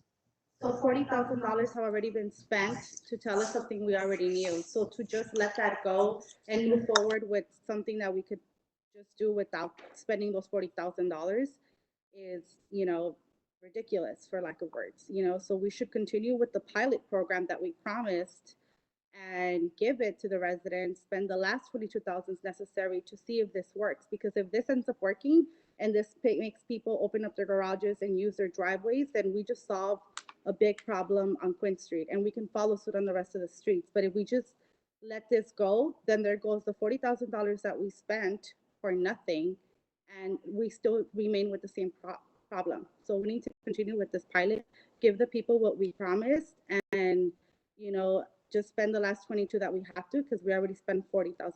And if we don't use that, then that would be a loss of money.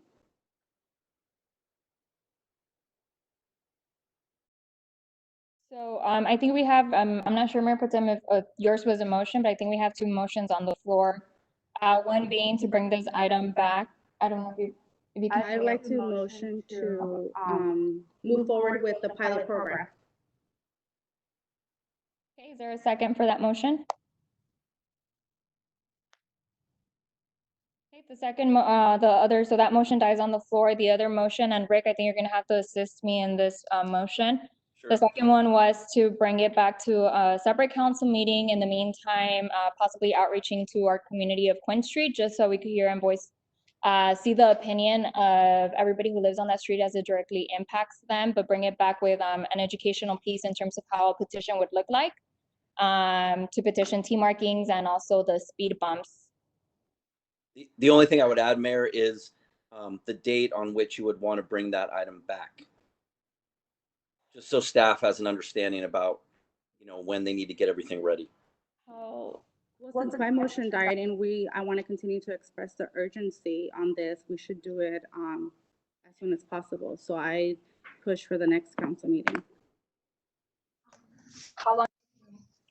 I can send notices within a week because now that COVID is happening, there's no community meeting happening. You're correct. That has been the typical process. But we still send mailers out. We still have self-addressed, pre-stamped envelopes to every resident along that block. And so it's already like it's detachable. You check the box, put in your address, we verify the address, and you do mail it back to the city yard. So we have that process in place that we could follow, and it's translated in both English and Spanish. So we can do that within a week. I don't know, what the next agenda looks like. Yes, Mayor Cortez, of course, we'll do everything we can just out of a sense of urgency. Obviously, we're moving pretty quick with this. COVID happened. So we'll do everything we can to move forward. And no matter what, at minimum, we have a report back to the council at the next meeting with the goal of having actual action items. Okay, so we'd also like to give time for residents to turn in that mailer. So I'd have to give a deadline on that mailer. Like I need it within, a week or two. So I'm at the mercy of the resident. So I think we can at least report back to show the progress that we've made at that point. Hey, we've mailed the mailers out. We've got this deadline to inform the council of what's already occurred. Because I think to get the mailing ready and all that's going to take a couple of days. And I think generally you'll probably give 10 to 14 days as a response time if somebody's on vacation or something. So I think at a minimum, we would be reporting back to the council with an agenda item at the next council meeting with the goal of having the information back shortly thereafter. Okay, so we're establishing a deadline then for the next council meeting? What I'm committing to, so we've got to pull together the mailer. Let's say the mailer goes out. Let's say Rapid Speed goes out this Wednesday or Thursday, and we give a 10 to 14 day turnaround. The results won't occur until probably several days after the next council meeting. But we still will have information to report to the council at the next meeting. Okay, so you're saying to like a two-part, you bring preliminary information.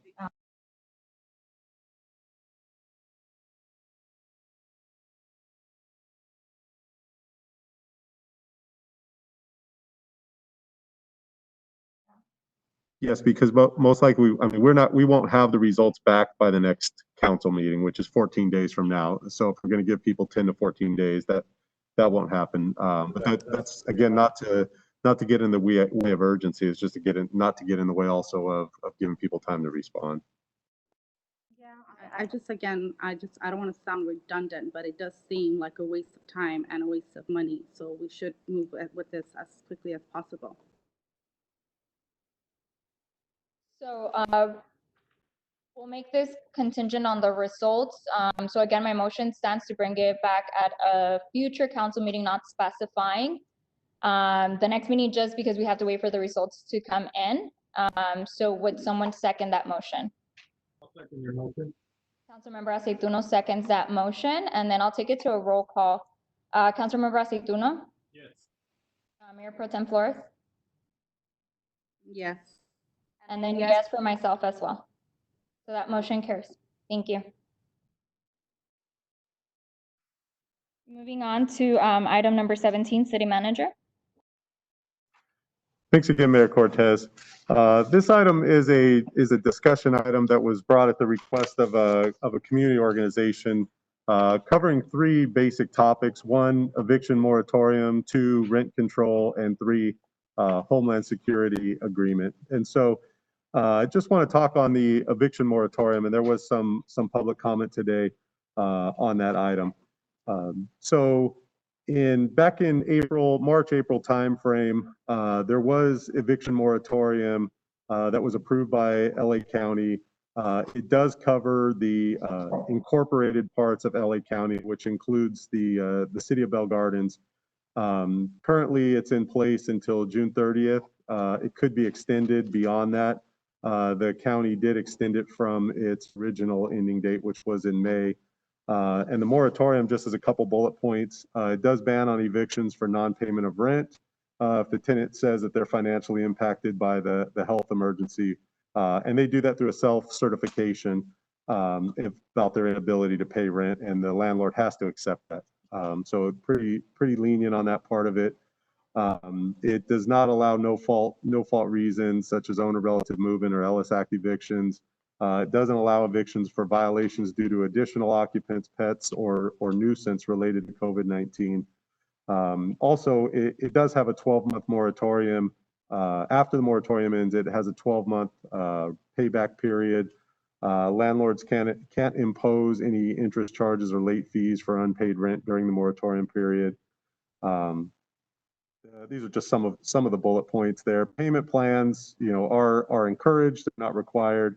Mentioned the self-certification, and landlords are not allowed to harass or intimidate tenants who choose to exercise their protections. And so we have had some calls from residents over the last couple of months, and our community development director, through his staff, has worked those out. We've sent letters, made phone calls to landlords. So as of now, and at least through the end of June, again, could be extended. There is an eviction moratorium that is in place that is to the benefit of the residents of Bell Gardens. And it doesn't cover, I guess, the major bullet point that you hear about that it does not cover is rent forgiveness. Again, it just has a 12-month payback period. Also, as far as rent control, just a reminder on some history. Back in October, the city did adopt a rent control and urgency ordinance. The goal there was, at that point, it was known that there was state law that was going to come into place in January 1 of 2020. And so there was a fear that landlords would either evict people or raise their rent exponentially prior to that January 1, 2020. And you were hearing stories about that from other jurisdictions that was in fact occurring. And so the council adopted the urgency measure back in October that limited rents and also required did not allow evictions without just cause at that time. On December 9th, the council passed an extension of that ordinance as it was going to expire within a couple days of that time period through December 31st, 2019 to cover residents until the state rent control took effect. And part of the discussion there is even just the process to enforce such a rent control measure. You've got to set up a quasi-judicial process. And so by falling under the state's rent control, that's really under a state process that is uniform, that landlords actually understand.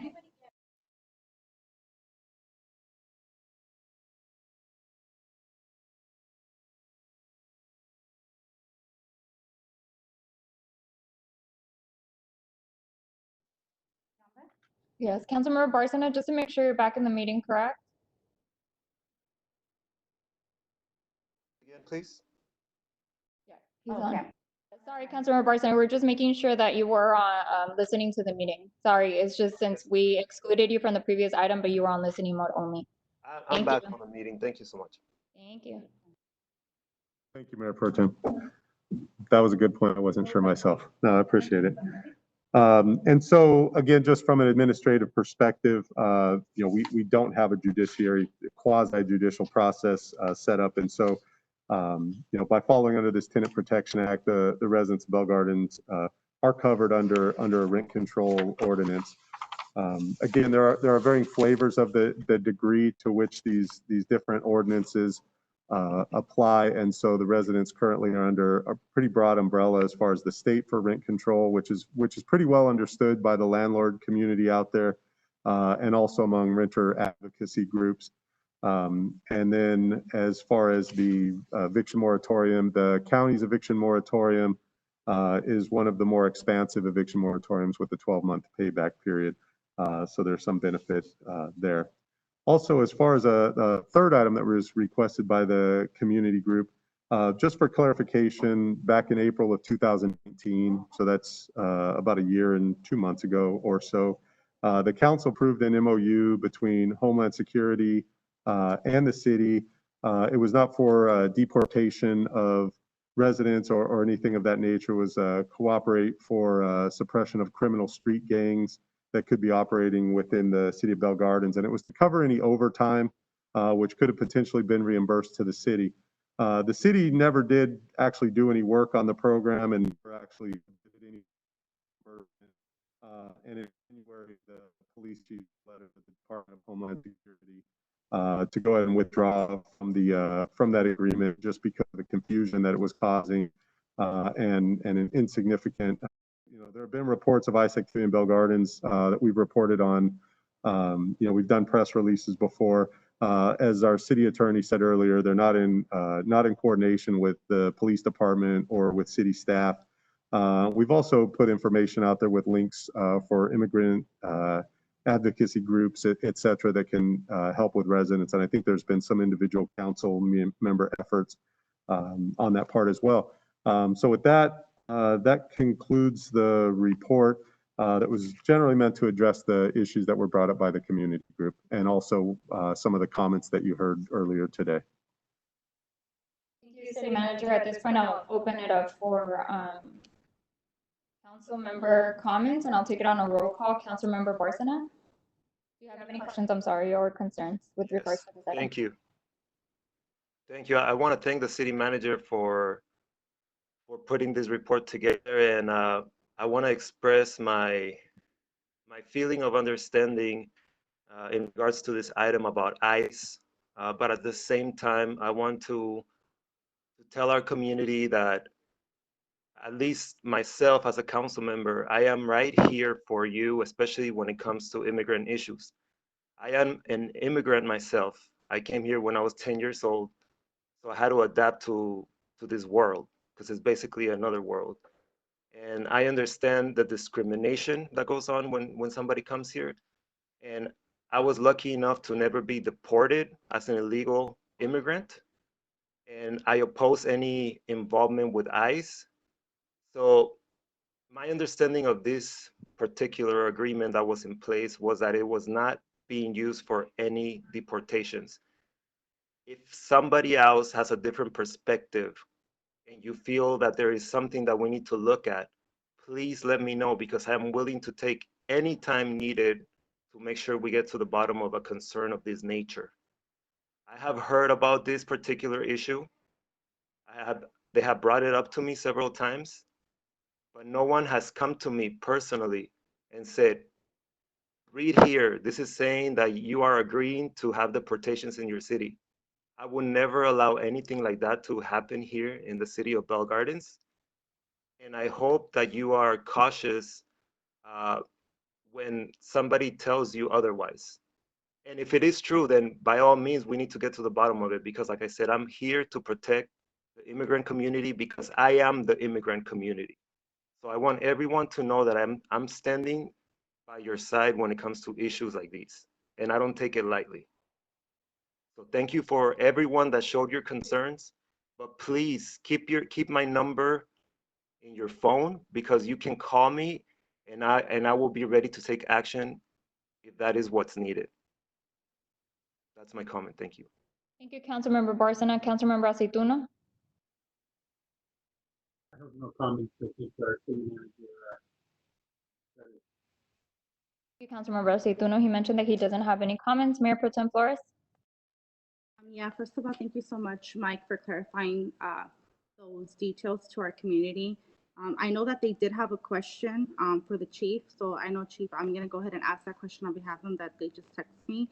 They would like to know if any information was ever given to the Homeland Security through the contract that was signed by the city.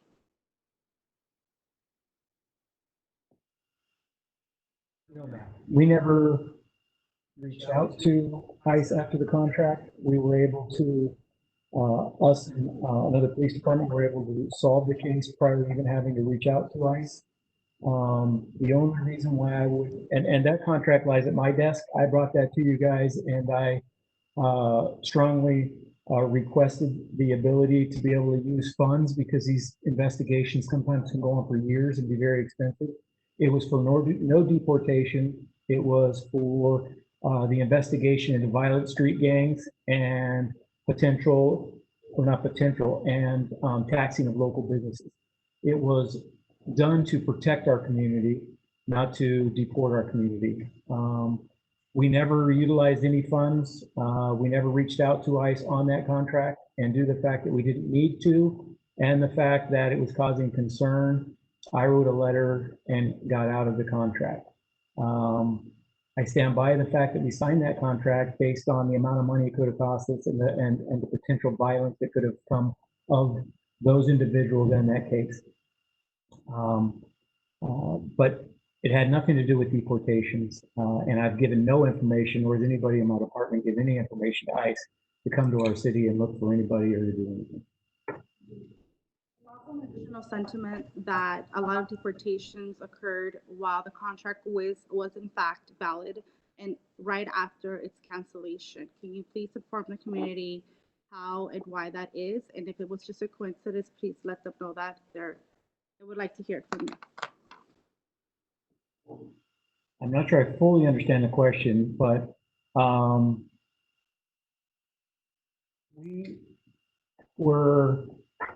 canceled the contract in January. I'm not sure when the federal government announced they were going to increase and be more aggressive in deportations and that sort, but it has nothing to do with that contract. If anything, it's a coincidence. I've worked for the city for almost 29 years now, or over 28 years. I am deeply committed to the community and the individuals and the residents in this community. I don't know what else to say other than that was to deal with violent individuals and street gangs, and that's it. Thank you for allowing me the opportunity. Thank you, Chief. Thank you, City Manager, for the information. I think it's going to be very useful to our community. There was some confusion. I did speak to, I would say, 2 members of the Grupo de Vecinas, and I'm sorry if I'm butchering your name. It's a fairly recent organization. But thank you for the emails. Thank you for calling us and raising your concerns with regards to certain issues. I think education is a way to mitigate certain issues in our community. And I hope this serves as somewhat of a clarification, but if you have further questions, as I mentioned to one of your members, I am willing to have this an earnest conversation with the group to share more knowledge, share more information with regards to these items. I know council meetings tend to be a little bit too formal or too bureaucratic. So I did make myself available, and I did have a conversation with one of your members to let her know that our, the council stands for our immigrant community. Never would we support any type of deportation, and much less that activity in our city. There's things that the federal government does that we have absolutely zero control over. But in terms of what happens in-house, our police department has been here for the community, and they have not aided ICE in any way, shape, or form. When this Homeland Security grant came to us, as mentioned in the item, it was with the purpose of an investigation. Now, moving forward, we saw the fear that instills in our community, and we'll think long and hard before approving any type of contract with the Homeland Security, just because of the fears that it perpetuates in our communities. But know that we stand for our immigrant community, and as soon as COVID is over and we're able to go back to some sense of normalcy, we're going to continue to have work or implement different changes in our city. And I think you could already start seeing that through our Parks and Recs department. Our director, Roseanne, has implemented an initiative to have a community center that is there with the purpose of helping our community in different issues. At the moment, they're helping with applications when it comes to the funds for immigrants that were allocated by the state of California. as well as other processes. So you can go ahead and call our Bell Gardens Parks to receive help, and that's a new initiative by our Parks Director to have more direct contact with our community and more support when it comes to other services, not just sports and recreational activities, but also services that did directly impact our community. But thank you again, staff, for providing this information, and I hope it serves our community well. And if they have further questions, as I mentioned, I'm willing to join in on one of your Zoom meetings for the vecinas, just to kind of share that information, also share it in Spanish. I think that would go a long way. But based on that, I think it is just a motion, it's a motion to receive and file the report. May I have a second? Before we receive and file, I know that part of item number 17 also spoke about the eviction moratorium. I'd like to add that to the next agenda to see if the city is willing and able to establish its own eviction moratorium, or at least provide all those resources to those that are in need. As we heard, some people are being taken advantage of from both mom and pop and big corporations. I know somebody mentioned AQP management that is doubling their rent, and another person who's disabled without a job, who's getting evicted and is being constantly harassed. I think as a city, we have to reach out as best as we can and try and help those people. So I would like to add that item to the next agenda to see what resources we can provide and see how we can establish, if we needed, a committee of that nature. City Manager. Okay, thank you. So then again, the motion stands to receive and file this report. Go ahead and second. And I'll go ahead and take it to a roll call. Mayor Pro Tem Youssef. Councilmember Barcena. Yes. Councilmember Aceituna. Yes. Mayor Pro Tem Flores. Yes. And yes for myself as well. So this item is received and filed. Now moving on to the study session, City Manager. Thanks again, Mayor Cortez. So this item's an annual process that comes before the council. The law requires that a budget is adopted on at least on an annual basis here at the City of Bell Gardens. This is meant to be a proposal and a study session. Our admin services finance director will give you a presentation. They'll go in detail, but just big picture for anybody that's listening. The city's obviously taken a financial hit due to the bicycle casino and hotel being shut down temporarily due to the COVID-19 crisis. The city's taken significant action through its card room JPA and in working with the casino to help review their safety protocols that they have in place, and they've been working as well towards getting the bicycle casino open and running again, as it represents about 45, almost 50% of the city's revenue budget. So with that, I will turn it over to our Administrative Services Director, Will Kaholo-Kulo. Thank you, Mr. City Manager. Good evening, Madam Mayor and members of the City Council. Can you hear me okay? As the City Manager discussed, we will be providing a detailed proposed 2021 budget, along with final projections of the fiscal year ending that will be ending this month, June 30th, 2020. Moving into the budget, just as far as an overview, the casino has been closed. COVID-19 has caused major negative impacts to Bell. If I can interrupt you, it's Mike. The share screen that's showing right now is just showing an agenda screen, not the presentation. Okay. Steve can come up and give you some IT support if you'll unlock your security door there. Let me, is it locked? Let's see here. We're glad to know you're safe up there.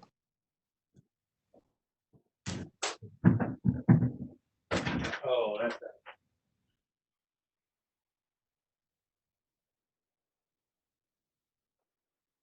I think I got it.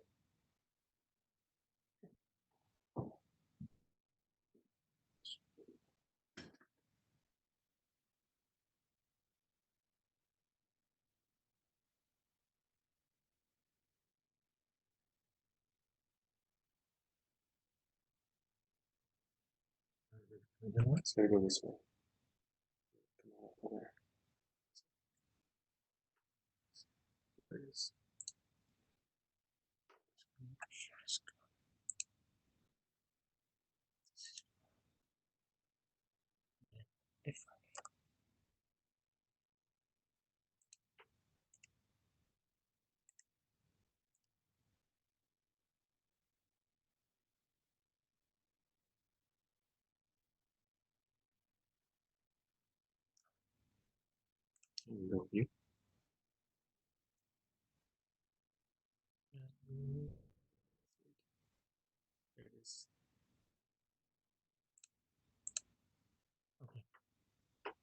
How's that? All right. Okay.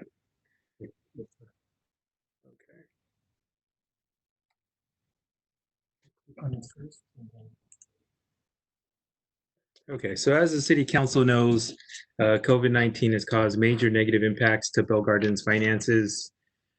The casino closed on March 14, 2020.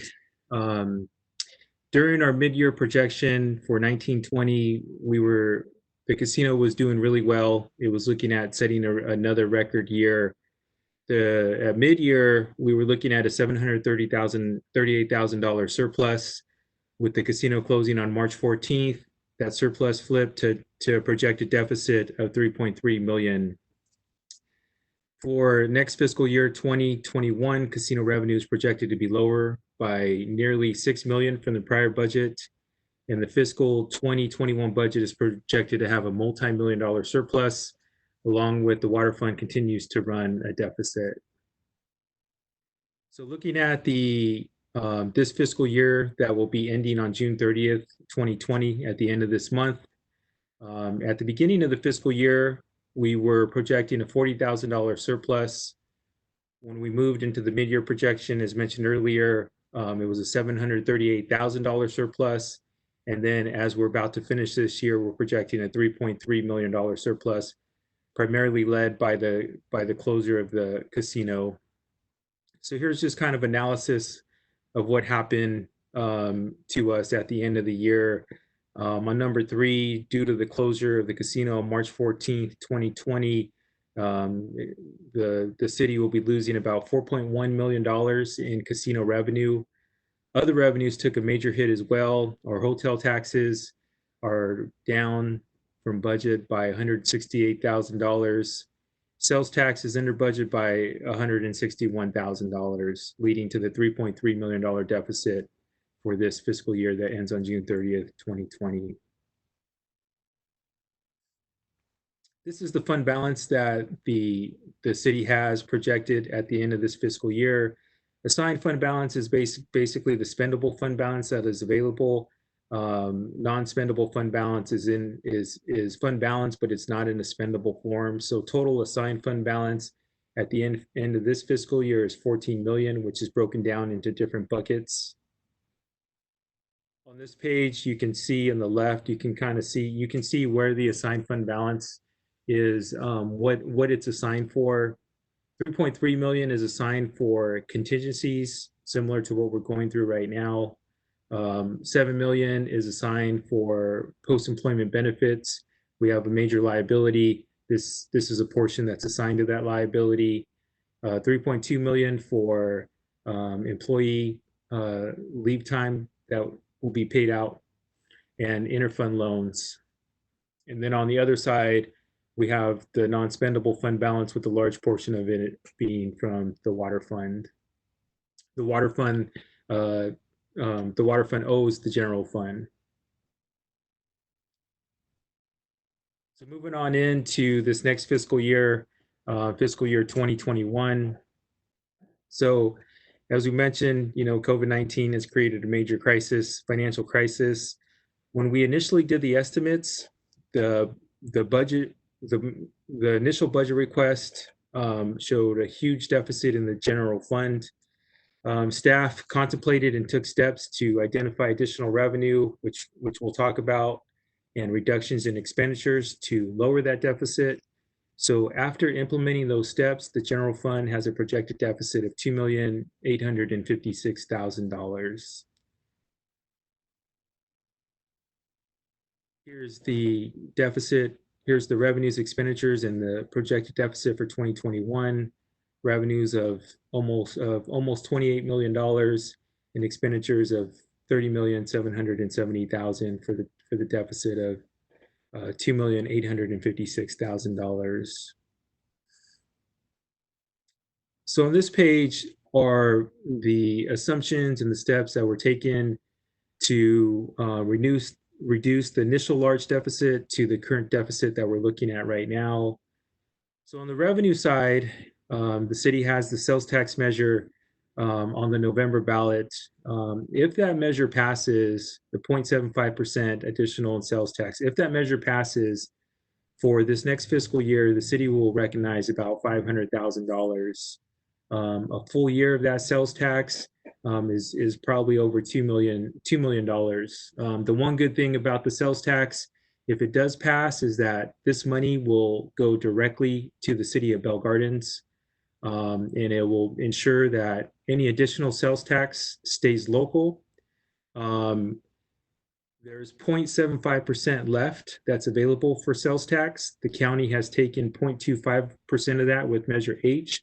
If another agency would come in LA County, say a regional agency like AQMD or the county itself is looking for additional revenue, and they pass the sales tax measure, then before Bell Gardens passes their sales tax measure, then those monies from the sales tax would no longer be available to the city of Bell Gardens, and it would go with the regional agency, with the idea that Bell Gardens would receive some of the benefits from the sales tax, but we would no longer have control of it. So the sales tax on the ballot in November, we program revenue that we receive from the repayment of loans. We've been using it to fund capital improvement projects. We've transitioned that this year to the general fund, $820,000.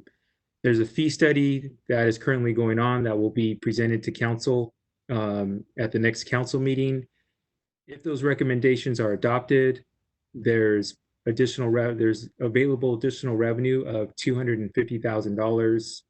The recreation department has been able to negotiate a reimbursement as part of the food program that is looking to bring in an additional $225,000 to the general fund. And there's CARES money that is going to be passed through the state to the county to the city of Bell Gardens. And it's estimated that that amount will be between $500,000 and $550,000.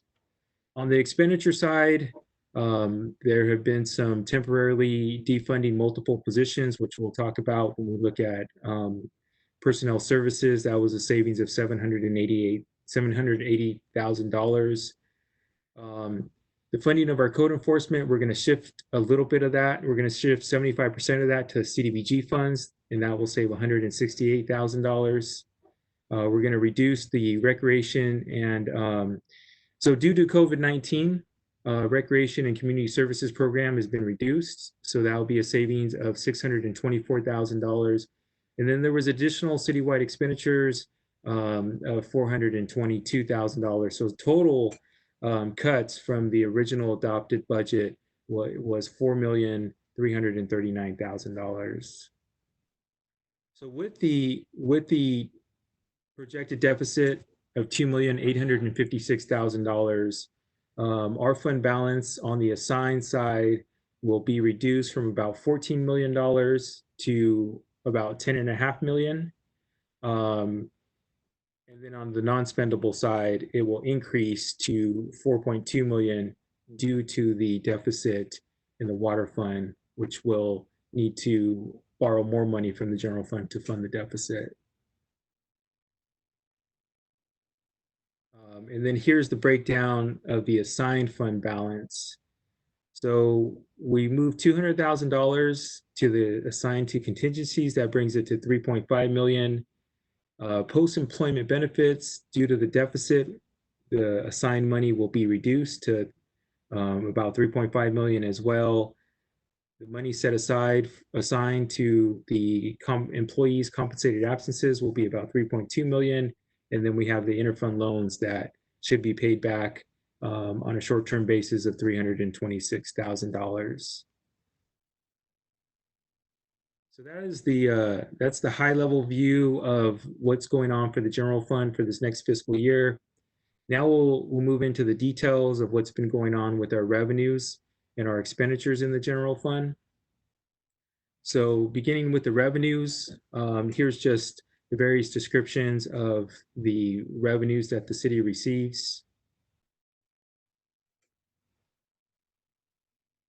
And then on this page, we break down in a table the revenues that the city receives. We compare it to last year's adopted amount to this year, 2021 proposed amount, and just pointing out a couple of the revenue line items. You can see the bicycle casino is lower by almost $6 million.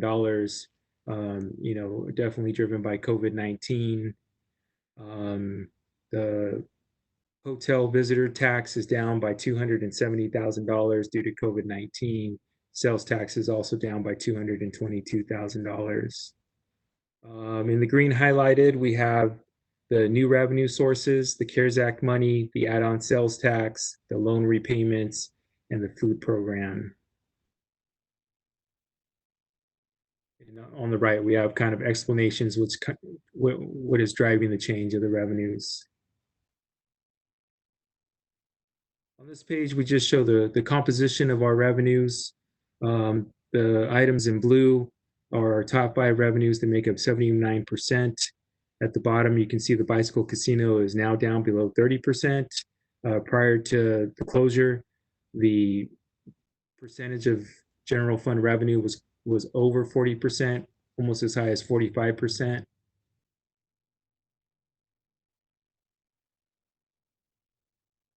And then on this chart is our casino revenues, basically from the beginning of the Great Recession through the opening of the casino to basically the closure to COVID-19. So it spans 12 years of casino revenues. And you can just see the volatility of the casino revenue and then the sharp decrease because of the closure of COVID-19.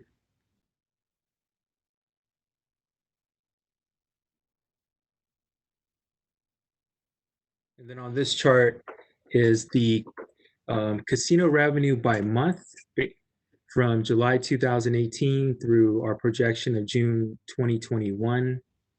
So from July 2018 through June 2019 was pretty much the best year that the casino has ever had, bringing in revenue for the city of over $14 million. The fiscal year that we're currently in was doing even better. And then you can see the sharp decrease to once the casino closed. As the city manager mentioned, it looks like the casino is close to being reopened. And then this curve coming back up is basically the progression of the casino reopening at a 30% level, 50% level, 65, 70%, and then by the end of the fiscal year, projecting the casino to get back to an 85% level. So that's general fund revenues. We'll move on into the expenditures. Overall, general fund expenditures are lower by $946,000. The major change in the expenditures was in the personnel services, which is lower by over $1 million. On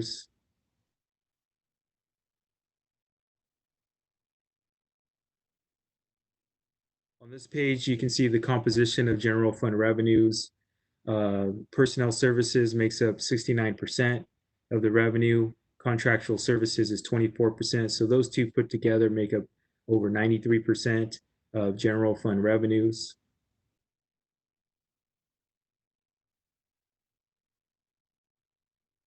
Moving into the detail of the general fund expenditures, looking at personnel services. Personnel services is all of the pay and benefits that go to city employees. Here's a breakdown of all of the personnel services. The total decrease was over $1 million. The drivers of that decrease was basically salaries due to funding 5.5 positions less for the fiscal year. The CalPERS retirement is also lower due to funding 5.5 less positions, but also the city had paid off a CalPERS liability, which significantly saved the retirement cost in this next fiscal year coming up. Health insurance is a little bit lower. Part-time is also lower. Due to COVID-19, there's less programming in recreation, so the part-timer budget is lower. And then moving on to the breakdown of personnel services, the top 3 expenditures of personnel services is salaries, retirement, and health insurance. That makes up the bulk of our personnel service costs.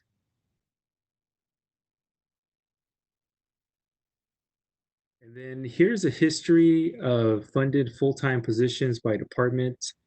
At the columns on the right, we kind of compare the 1920, 2021. So you can see the total at the bottom.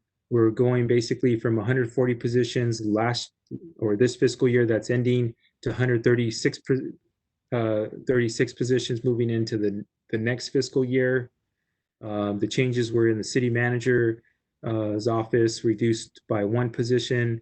The assistant city manager position. In community development, they added 1 position, assistant planner, but they offset that with a reduction in contractual services and part-time salaries. On the police side, they temporarily unfunded 3 positions, and then recreation and community services is lower by 1 position.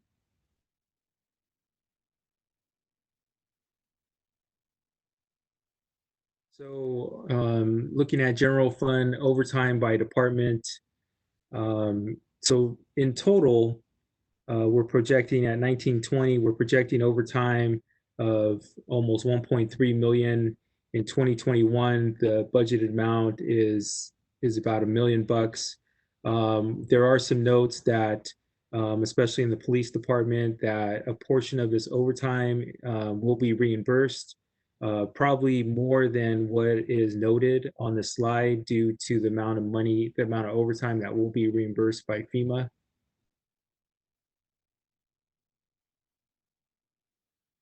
And then moving on to contractual services. Contractual services is a broad category. It includes our liability insurance and all the other services that we contract out for, tree and landscape, IT warranties and subscriptions, various professional services, IT and VoIP services, the utility payments, water, electricity, and gas, animal control, and various others.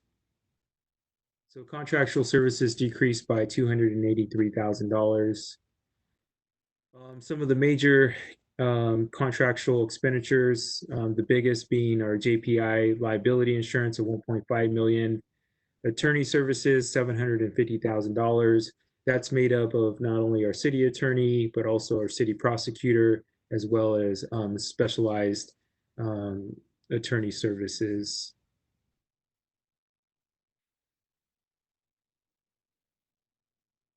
Moving on to transfers to other funds. These are general fund transfers to other city funds. Overall, the total amount of transfers out of the general fund is about $1.25 million. It's an increase of $116,000. The largest transfer out from the general fund is to the retiree healthcare fund of $812,000. It's an increase this year of $60,000.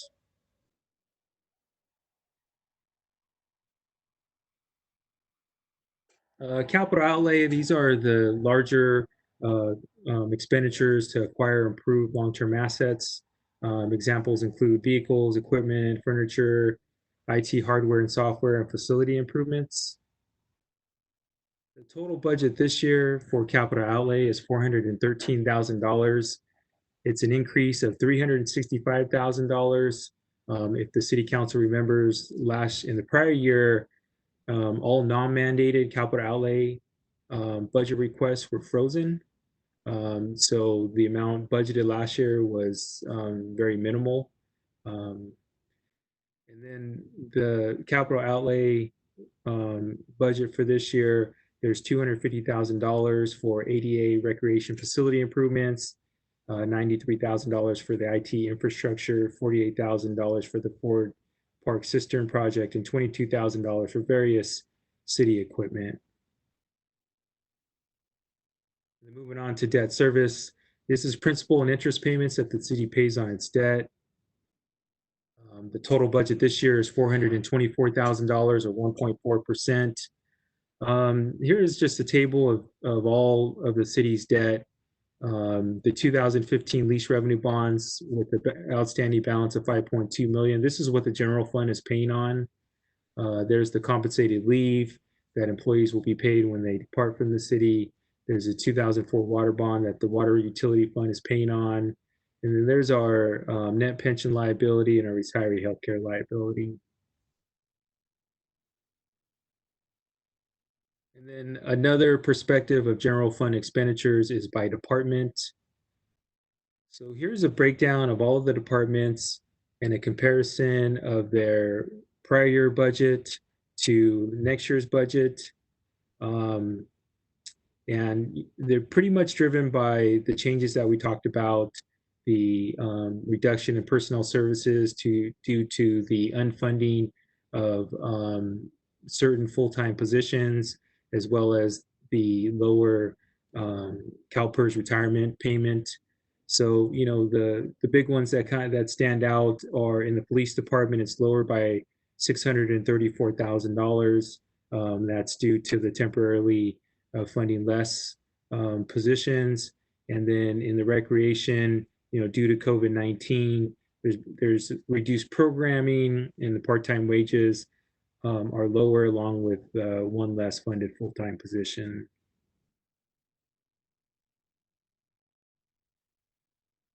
And then our capital improvement projects, these are the major projects that the city council approves. They go out for bid. So the total project budget is almost $12 million as of June 2020. There's been about $826,000 spent on these projects, and there's about 11 more to be spent on these capital projects. And then on the right side, you can see the funding source, and pretty much all of these funding sources are some type of grant or some type of special revenue, whether it be from proposition taxes that are specifically restricted for street improvements, or a gas tax that's specifically for improving the streets. And then moving on down to all city funds. So there's 32 city funds. The 32 city funds have total expenditures of $48,580,000,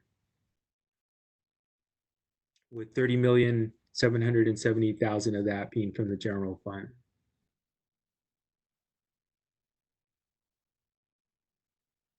So just some of the fiscal challenges and the trends. You know, the obvious one is the general fund deficit that we're dealing with right now due to COVID-19.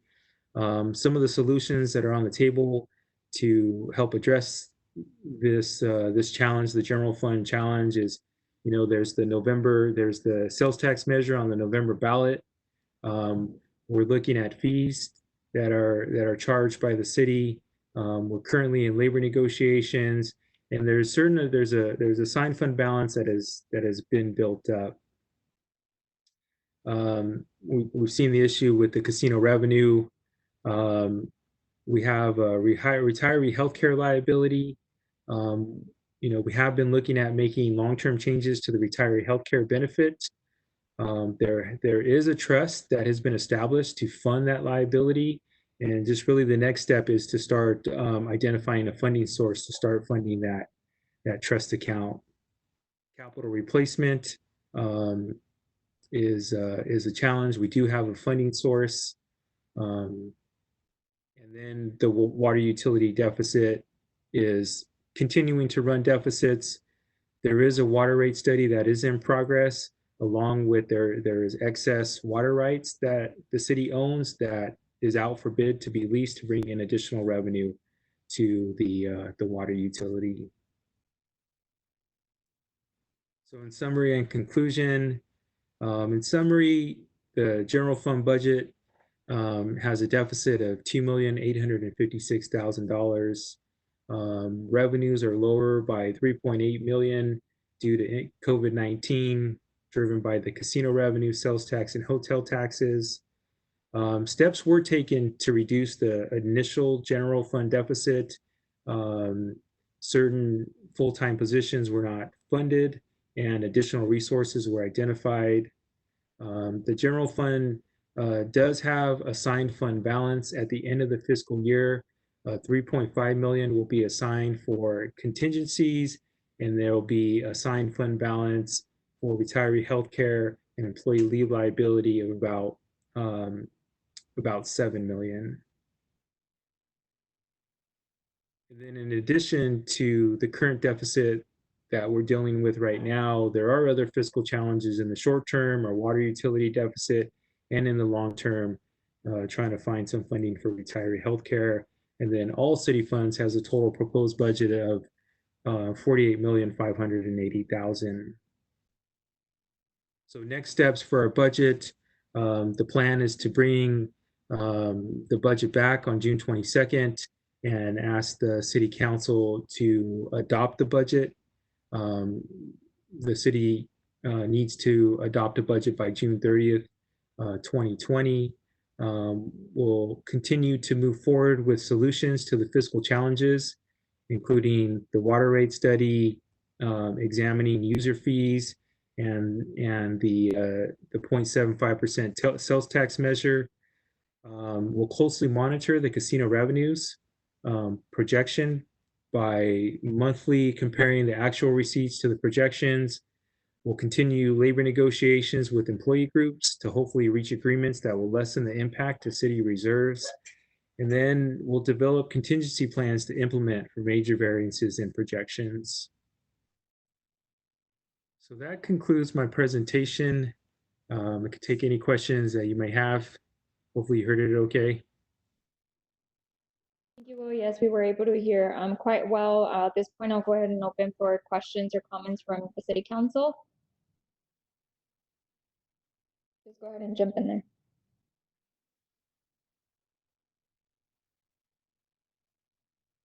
I will go ahead and get started. Can you guys hear me? Yes, Councilmember. Okay. I just have a question before I go into the question, I just want to make a clarification for some of our residents that are tuned in. I did hear that there was a rumor going around that our budget was at about 70% for the police department. I want to make it clear that the police department budget is 50% compared to last year's 53%. And I would like for Will to just verify that as he's here in the meeting. Let me just give me 1 second here. Feel free to interrupt me when you find that. I'll continue with what I have. I wanted to ask the chief if the 3 officer positions that are temporarily defunded, when were those vacant? Or how long have we had those vacancies? We've had vacancies throughout the year. Let me take this back. We've had vacancies throughout the year. However, we were extremely close to filling all those vacancies with current individuals. And so, I don't know, maybe a month or so, I went into the city manager and advised him that I was going to hold off on hiring those positions due to the uncertainty of the budget. Okay, thank you. So, Councilmember Barcena, yes, I can confirm that the police budget is 50% of the general fund. Okay, thank you. So another remark that I had to make is that based on the cuts that are being done to our departments, community development, we added planning positions. So to me, that shows that we're focusing on continuing the services for the community development department in our city. We also defunded the assistant city manager position, which we haven't filled in a few years already. And in regards to recreation and community services, unfortunately, we defunded one position, and I say unfortunately because given that my background is in recreation and community services, I know how essential these services are for our community. But as we all understand, we are now at a 3.8 million deficit due to the coronavirus and the closure of our casino. So what I see here with our budget, just having a quick look, is I see efforts from the police department to save money. I see efforts from our staff to keep a balanced budget, even with this 3.8 million deficit. So I do see a lot of positive things coming from staff. At the same time, I do want to acknowledge, because I don't live under a rock, I want to acknowledge the pressure that's coming from our community and in regards to the police department and the desire to look into it or defund or this and that. And I understand the concern, and believe me, someone coming from a recreation and community services background, I understand that we are critically underserved in Bell Gardens. But I am also very cautious to jump the gun and make any moves that can adversely affect us. So my stance with this entire budget is to, before we make any drastic cuts, I would like to encourage the police department and the city to evaluate our services in the police department, maybe allocate some money so that we can make sure that we're operating in a way that makes sense and is providing the services that our community deserves. So I would like to, even though I want to acknowledge the efforts that are being put forth by our recreation, I'm sorry, by our city manager and our staff, I want to make it a point that this is a great opportunity for us to be progressive and for our police department to show us that they understand the concerns of the people. This is a movement that is beyond the city of Bell Gardens. This is a movement that is at a national and global level. So we need to acknowledge that. We cannot ignore it. And I think this is a great opportunity for us to make sure that we find out if we're doing things the way that it benefits our residents the most, because the police department and every department in the city of Bell Gardens works for the residents of Bell Gardens. And I want to make sure that we are keeping ourselves in check, making sure that we are getting the best services for our residents with every penny that we spend. So that is my comment, and I do want to thank staff for doing such a great job at trying to get back on track with this huge challenge that has come at us from the perspective of the virus. That's my comment. Thank you.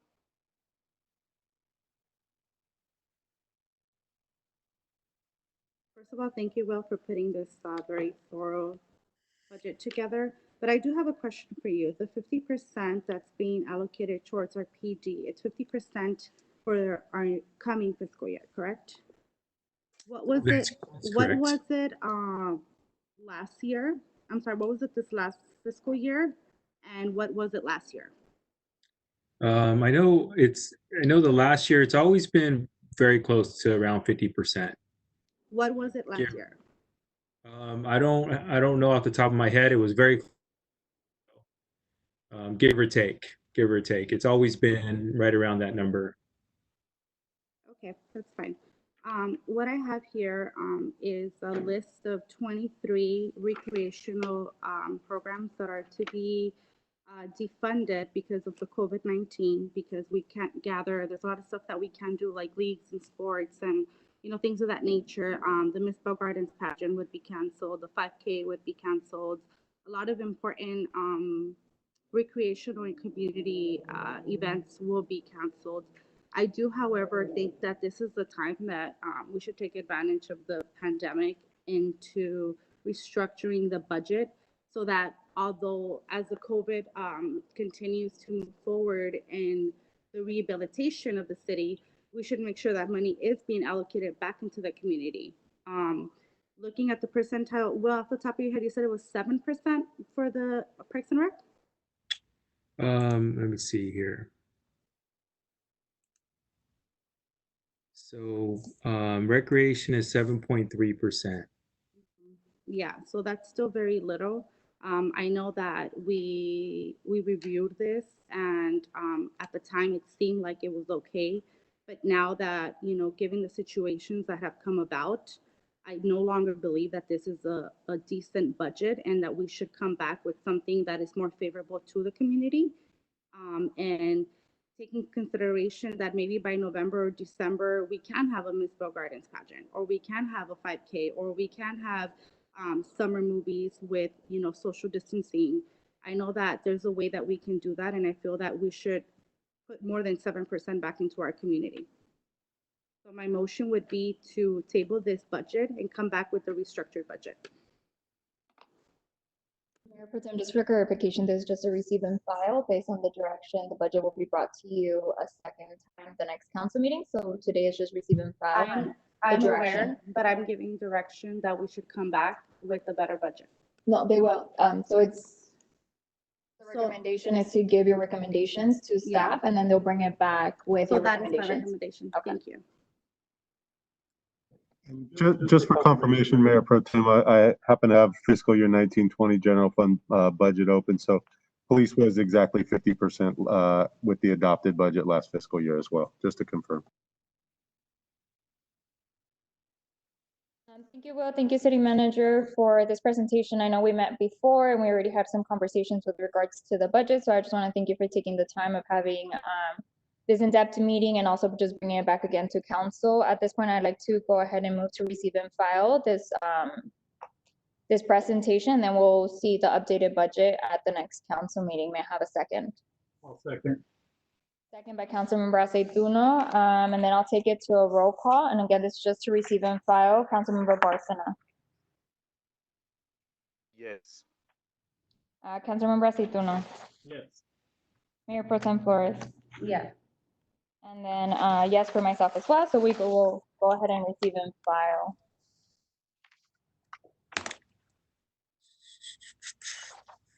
Okay, now we're going to go ahead and move on to public participation on non-agenda items. City Clerk, I believe all of these comments are via email, correct? I do have two that want to be called. Oh. So the first one is Jessica Prieto.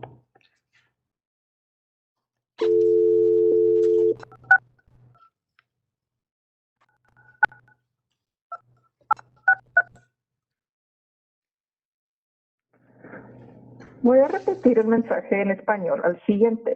Hi, thank you for calling our hotline. I am an organizer with Eastside Communities for Environmental Justice, a local nonprofit serving Southeast LA communities. If you are unable to pay your rent or getting evicted. Okay, the next one is Nancy Morales. Oh, she didn't, yeah, she just has an email. Okay, so we'll just go ahead and move on with the.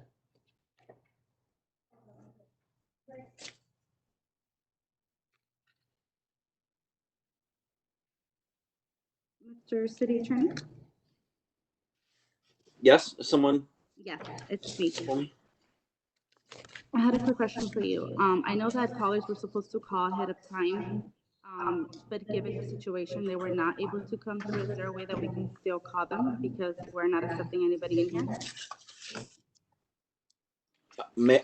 Mayor Pro Tem Flores, I'm having a really difficult time hearing you. I'm sorry.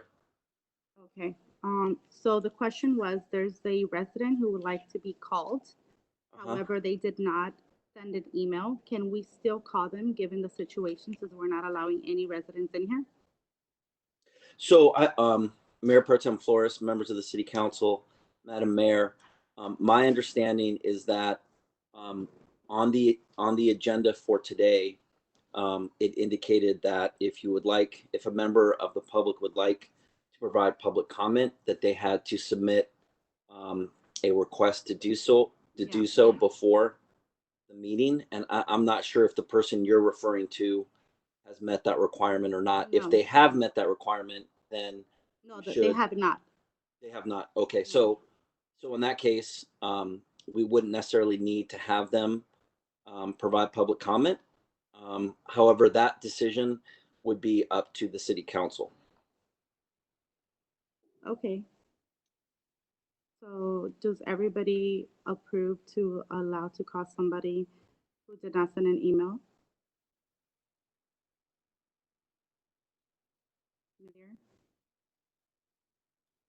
I think, just to be arbitrary, there was a process in place, and just in terms of all fairness with the rest of the community, if they do wish to submit public comment, they can do so via email, and it does reach all of us at this point.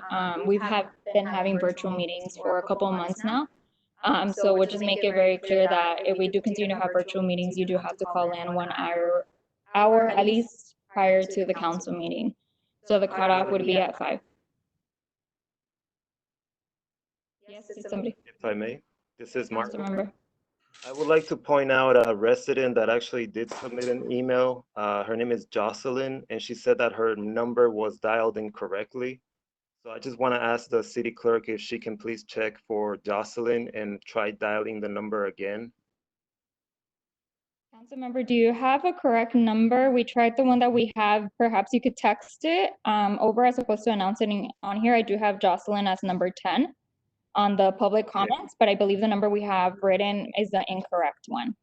I do not have the correct number, so we will have to just, if we can try that number, and if it doesn't work, then the number is wrong. So Thank you, Councilmember.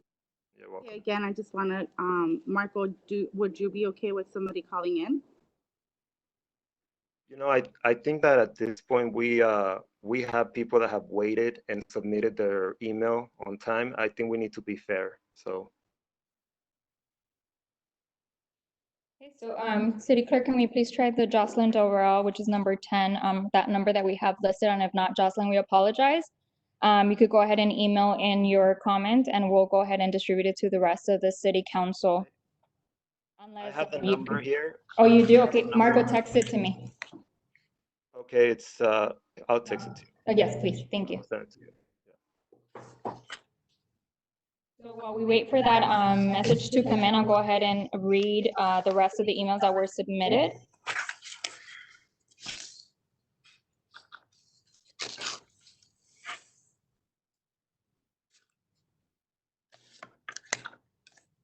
Yeah, that's the number that we have. City Clerk, can you try that number? The one that we have listed. Okay. Let me check my email really quickly.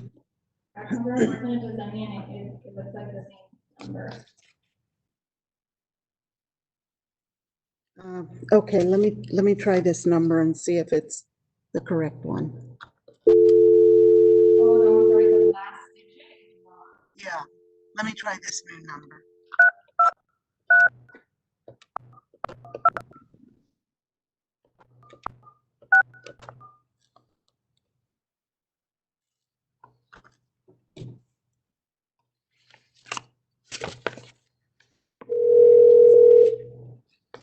Hi, this is Jocelyn.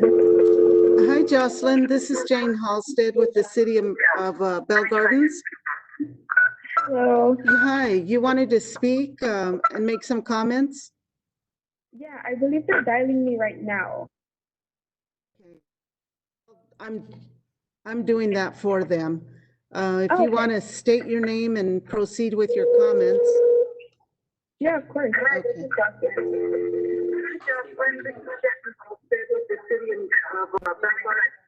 Hi, I'm sorry, my audio is a little bit lagged, so I'm hoping you could, y'all can hear me. Jocelyn, can you please mute the live feed on your computer before you speak into the phone, because otherwise we get feedback.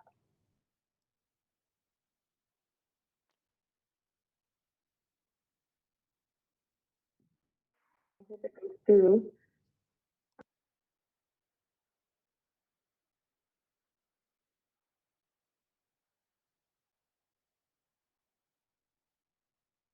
Thank you so much for helping me get connected.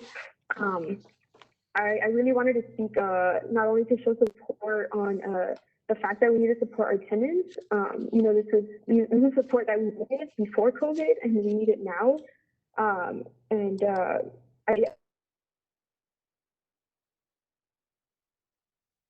Situation. So I was not surprised to see the similar trends and priorities for the city, right? So it's not news that our city is struggling financially and in many other ways. But I wanted to ask the council to consider defunding our police department. This may sound like a bizarre concept, right? But I think what is more bizarre is the fact that we are a very under-resourced community where more than half of our total city budget has been excessively allocated to the police department. We need to make sure that there's investments to the community, to the development and the well-being of the city. Because, I mean, currently the city allocates a very meager amount of resources to everything else. For the proposed fiscal city budget, there's a budget cut that I'm seeing as proposed for this upcoming year, but it is not enough. And to put into perspective, I'll be using the numbers in the report. We are proposing funding 3 less police officer positions, which alone is $634,000. And I guess it appears that there are vacancies, so not actual filled positions. So that is, just to put into perspective, that's more money than the CARES Act money that we're getting, right, for relief, for COVID relief, so for rent assistance, for utility assistance. And I think that's absolutely ludicrous. And the fact that, this is the same budget we've had for years. This is not a new thing, it's a recurring happening. We're spending a lot of money on personnel, and most of that personnel is police. With 74 officers to be exact, while we only have 9 community development staff and 12 recreation staff, just to name a few. We fund more full-time positions in the police department than all of the other staff positions in the city combined. So I believe, based on the numbers, there's about 66 full-time staff positions, and all of those combined are less than all the police officers that we currently have. So please, I urge you to listen to your community members, to invest in your community members, and because this is where we have a deficit right now. This is where we've had a deficit in community investments and community development. So please, I urge the city council, when you're considering the fiscal budget, consider reallocating those funds to community development and to community resources, because we do need them right now. Thank you. Thank you for your comments. Goodbye. Thank you. Bye-bye.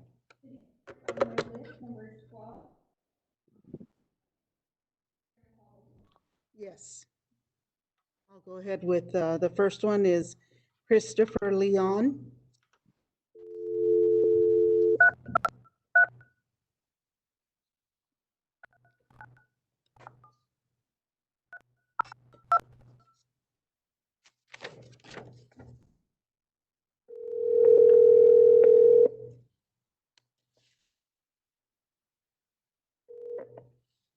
Hello? Hi, is this Christopher Leon? This is. This is Jane Halstead with the City of Bell Gardens. I'm here at the council meeting and we'd like to hear your comments. If you'd please identify yourself for the council. Sure. My name is Christopher Leon. I'm currently watching the stream right now and I wasn't able to get in my public comments, but I'll go ahead and start now. Good evening, Mayor, City Council, and City staff. My name is Christopher Leon, and I'm a lifetime resident and graduate of Bell Gardens High School. I would like to address some of the items and make some comments in favor of improving our city's well-being. I had originally, there was a discrepancy. I wanted to speak on public comments for agenda items, so I'm going to be discussing some agenda items. I'm sorry for the inconvenience. First, I want to comment on item 18, fiscal year budget, and commend staff on their efforts to aid small businesses and city residents with funds from the Community Development Block Grant and CARES Act. I believe that we are setting the example as a city to help its residents and small businesses, but why stop at the proposed $600,000 available? According to the general fund expenditure, 50% of the revenue is provided to Bell Gardens Department, while other departments such as community development is a total of 5.5%, public works being 14%, and recreation being 7.3%. All of those three that I mentioned combined don't even make half of the Bell Gardens Police Department budget. So I would like to propose the City Council take action just like Mayor of Los Angeles, Eric Garcetti, who identified ways to reallocate funds for other departments and opportunities for residents. I'm a firm believer that we can follow the footsteps of the Mayor of Los Angeles and look for different ways to invest in our city. After all, we are a hub of progress, aren't we? Finally, I would like to address item number 16, the T marking for parking allocation. I believe that this idea is counterproductive in solving the issues of parking within the city. It does not make sense to install marking guidelines that will result in the loss of parking space for our residents. This recommendation does not solve the issue, it just makes matters worse. I believe that it's up to residents to resolve parking disputes among themselves and acknowledge that this is an issue we all have to tackle collectively in being considerate to others and parking availability. I hope the fellow city members can take my thoughts in consideration and put forward the interests of the residents within our city. Thank you for your time. Thank you, sir. Bye-bye.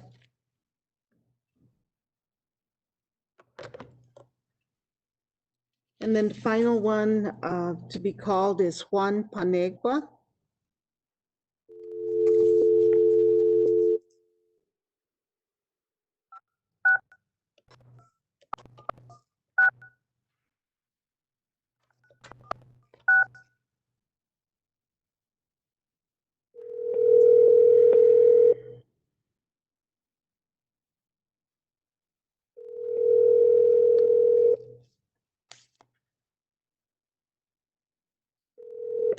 Su llamada ha sido enviada a un sistema automático de mensajes de voz.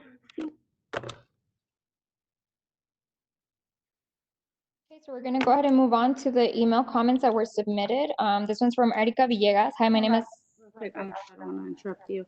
I just want to make sure, Jane, that it's noted that the mayor did not allow for somebody to call in and make a comment. I know that we're in the middle of a pandemic, and if you notice, the only 2 Spanish speakers that called were people who were guided by an organization. The rest of the people were either young or English speakers. So we need to be mindful that this is in a normal setting and we're not living in normal times, and we shouldn't censor our community because they either don't have access to your internet or they don't have an email or they simply just didn't have the time to, they barely have time to come, let alone, set up an email hour ahead of time and then come in. So for the record, I want to make sure that it's written that the mayor did not allow that and that Marco Barcena also did not want you to approve the calling of the resident. Just as a comment to that, Mayor Pro Tem, if they are reaching out to you, then you have a duty to inform your constituency of the processes of the city council. You could do so in Spanish and English and as well as a number. And we do have bilingual staff who can aid our community whenever in doubt or they have any questions. At this moment, I would like to proceed with the email. Language and it's in signs. That's perfect, that's great. It was an issue about communication. It was about the fact that you censored the resident. It's not censoring Yes, it's residents. exactly what I'm it sorry, is. Mayor Pro Tem, you are I'm out of gonna use order. my term, but that's Mayor the Pro reality. Tem, you are out of order. We're doing public comment. Thank you. The first email is, hi, my name is Erika Villegas, and I would like to ask you to please open the Bell Garden Skate Park. And she provides her number. This next one is by Max Nunez. He says, we need the skate park open. Emmanuel, my name is Emmanuel, and I have been a Bell Gardens resident for over 15 years. We need the skate park to open. Our city skate parks are open. Other city skate parks have opened. It's not fair for us. Hugo Bejarano, hello, can you please open the skate park so I can get my exercise going? Diana Figueroa, my name is Diana Figueroa. I'm emailing you to request the reopening of the skate park. I have been a resident for 10 years and have family members who have been going to the skate park for many years. As I have observed other cities have their skate parks open to their community. We would greatly appreciate for our skate park to reopen. The last comment is from Antonio Soto. Can you please open up the park? We miss it and hope that you guys can understand us, but I hope you really open up the park. Okay, with that, I'll go ahead and close public comments. Moving on to council member comments. Councilmember Aceituno. Thank you, Madam Mayor. I just will be quick. Just want to thank our staff for working hard during these tough times, and I want to thank all these callers that took the time to address the city council. Thank Councilmember Barcena? Yes, can you guys hear me? Yes, sir. Okay.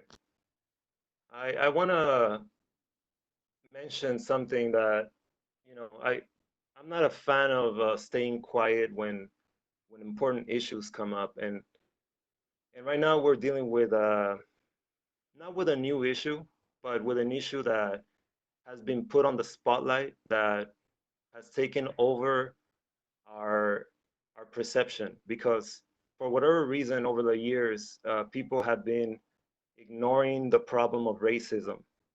So we have a problem of racism in this country and we have a problem of racism in the entire world. I want to acknowledge that problem and I want to say that I want to promote something here in the city of Bell Gardens and I want to promote something in the state and everywhere. We need to acknowledge our privileges. Now, you might be asking, okay, so we're a minority, right? Why should we acknowledge our privileges? We need to acknowledge our privileges because that is the best way to set the example for the rest. As minorities, we are underprivileged, but by acknowledging the little privilege that we do have, we raise consciousness about what needs to be looked at. And what needs to be looked at is the disproportionate privilege that other people get. So right now we have a Black Lives Matter movement. You know, the black people, the black population are still suffering from many years, decades, and centuries of slavery. And unfortunately, we have seen the videos that we have seen where they are literally murdered in broad daylight. And why does it have to take that for us to start refocusing on the racism that needs to be completely eliminated? We need to make sure that we promote education in our communities to bring awareness to the racial discrimination that takes place, not only with whites versus colored people or this race and that race. There is racism in our own societies, in our own cultural groups. You know, you might recognize the word Indio. When you call somebody that from your own Hispanic or Latino heritage, you are being racist. There is discrimination that happens in our families because of the color of our skin, because of several different reasons that we don't even realize. So racism is well alive and it's everywhere, and I want people to stop ignoring it. What I want to say is that I acknowledge my privilege, even as an immigrant, even as a minority. When I came to this country, I'm a little bit lighter skinned. And believe it or not, that makes a huge difference. People treat you different because of that. I hope that people realize that the reason why I am where I am is because I'm very fortunate. That is a privilege that I've had. I've been very fortunate to be where I am. So when you look at other people that don't look like you, when you look at other people that have been oppressed for centuries, think about where they're coming from. Even if they're committing a crime, we have very little understanding of what their lives have been like. And until we take the time and we make the effort to understand who they are and why they are in the position that they are, then we really are doing a disservice to the progress of humankind. So we need to make sure that we understand others and we have to be tolerant of each other. And I think this is a very important message. I just want to put it out there and I want to promote everyone to educate each other. You don't have to go to school to receive an education. You can educate your family, you can educate your friends, you can bring awareness to racism. Black lives matter. And yes, all lives matter, but let's not take away from this movement that's trying to do something positive for all of the minorities of this nation. So that's the message that I wanted to give. And I also want to say thank you to all the constituents and all the residents that called in today. It is close to 9 p.m. and I love it because I can hear you guys. I hope that you take me serious when I tell you that you can call me, that I'm here for you, and that what I've seen today, I don't think it's a coincidence. I think we are becoming more aware of our involvement in the impact that we can have in our local government and government going all the way up to the presidency. We can have a voice, but I need you guys to stay here with me. I need you guys to come back to the council meetings. I need you to look up my number. I need you to give me a call. I need you to do that because if you don't do that, my position is worthless. And I didn't sign up for this to be a worthless servant of the community. I signed up to get some change done. And I know there's a lot of change in the horizon and I want to be part of it, but I need you to work with me and it's not going to be easy, but I'm here for you. And that's what I want you to keep in mind. And again, my heart goes out to all of the people that have been discriminated against and all the people that have struggled to be where they're at. I know it's not easy, especially when you're an immigrant or you're Black or you're a minority. It's really hard to make it one step above. So we need to work together to figure it out. And so I'm just gonna leave it at that. And again, thank you for submitting your comments. Last comment I wanna say is, let's not forget about our skater population. I grew up being a skater here in Bell Gardens, and I can tell you that skaters are special people. We don't find a place in gangs. We don't find a place in crime. We find a place at the skate park. We find our place jumping over a fence and skating schools, which is a crime, and that's why the skate park exists. So we need to keep pushing so that we can open the skate park as soon as possible, as long as we're still within the guidelines. And we need to make sure that we don't neglect this segment of the population. This is going out to the Recreation and Community Services Director. This is going out to the police department. We need to pay attention to the skaters. I see a lot of them out there drinking, pounding on 40s, if you know what that means. Drinking alcohol at the park, smoking weed at the park. Why? Because we continue to neglect them. We need to face the issue. We need to face the issue and we need to do what it takes to make sure that we are part of their lives, because maybe 10 years from now, it will be too late. So that's a message that I have for you guys. I wish I could keep talking, but I don't want to keep you here again. Please call me if you need anything. I'm here to work for you. Thank you. Thank you, Councilmember. Mayor Pro Tem Flores. Alrighty, so I'm gonna start with the easy stuff. I'd like to it's Gus on here. I'd like to give direction to City Manager and Gus to see if we can add an item to the agenda to do a relaxation on ordinances to help restaurants maintain their revenue, or they can get creative by using their parking space. I know usually we have to, do permits or kind of evaluate that, but if maybe we can just, relax on some of the ordinances to help out our businesses. I know that, like I said many times, businesses are the backbone of our country, and I really want to help them out. And I think that would be a way to get them going, to get in the green, after being shut down for all this time. Also, for just recently last week, there was a mural painted that said "Sell Us Strong," and it really spoke to the Southeast Los Angeles leaders. And we all got together in front of this beautiful mural that was painted in Bell. I want to commend my colleague Ali Saleh, the mayor of Bell, who is working with this artist by the name of Tetris, who's painting this beautiful mural in Bell and continues to do so. I think that that day really expressed how we were able to all come together, and I think it's time that we as a city bring art into Bell Gardens and see if we can start working with this gentleman by the name of Tetris, who's working in all the Southeast LA cities. On that note, I want to congratulate all of the 2020 high school and college graduates. You guys made it through a global pandemic, through a racial outrage, and I'm proud of you. And I think all those millennials who are out there using your voice, and all the high schoolers that are out there protesting outside of all of your high schools and outside of city halls. You guys are amazing, and I'm really, really proud of you guys because that's what it's all about. Before I move into a heavier subject, Chad, I don't know if you caught what the woman by the name of Guadalupe was saying. What she said is that a car ran into her house while she was outside hanging out with her husband and her brother-in-law.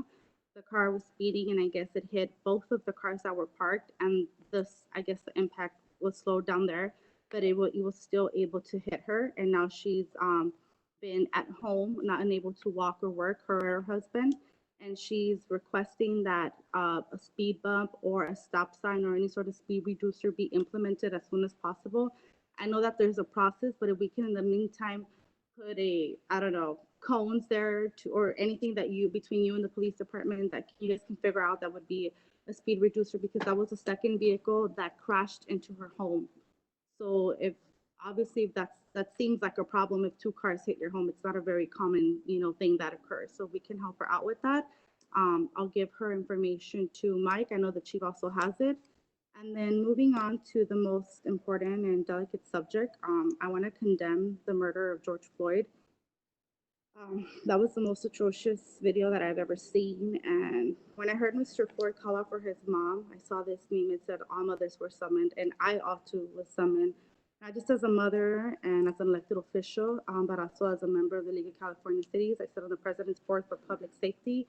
And I think that it is incumbent upon us to address inequalities in our city by addressing our constituents' demands and serving the residents appropriately, representing them. That means advocating for new policies and eliminating racism or discrimination. I know it's not going to be overnight, and but I'm committed to using my voice and my position as Mayor Pro Tem to promote anti-racism and giving direction to our city manager to stand for equality and for justice, and using this platform to end systematic racism as best as that I can. The murder of George Floyd, Ahmaud Arbery, and Breonna Taylor did not go in vain. It will not be in vain.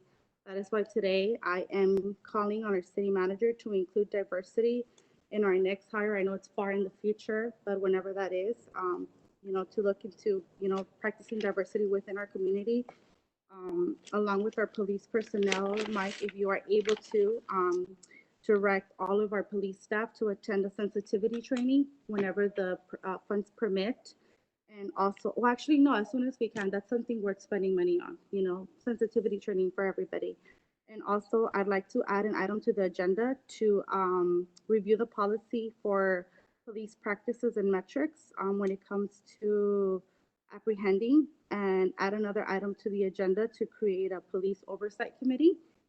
Those are all the 37 emails I received today were all based on the budget and these requests for the community. So I'm really grateful that this tragic incident has incited a social fire inside of all of you that has ignited you to come and reach out to us. And as you can see, here we are putting everything in motion. So I thank every single one of you for calling in. That was the most emails I have ever received and the most phone calls I have ever received. So I can see that this is really important to you guys, and I can see that you guys are still online watching this right now. So thank you so much to every single one of you that participated. And I know that as a administrative position, everybody here will be helpful.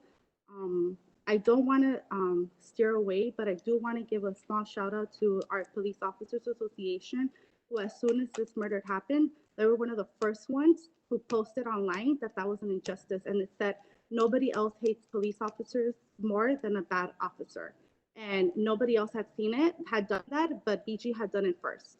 So I know that all of these things are not anything scary for you guys, because I know that it's easy for you guys to show your transparency. And I'm so glad that, we're going to be able to practice this. So with that, I hope you guys all have a lovely evening. Thank you so much for tuning in and for staying here.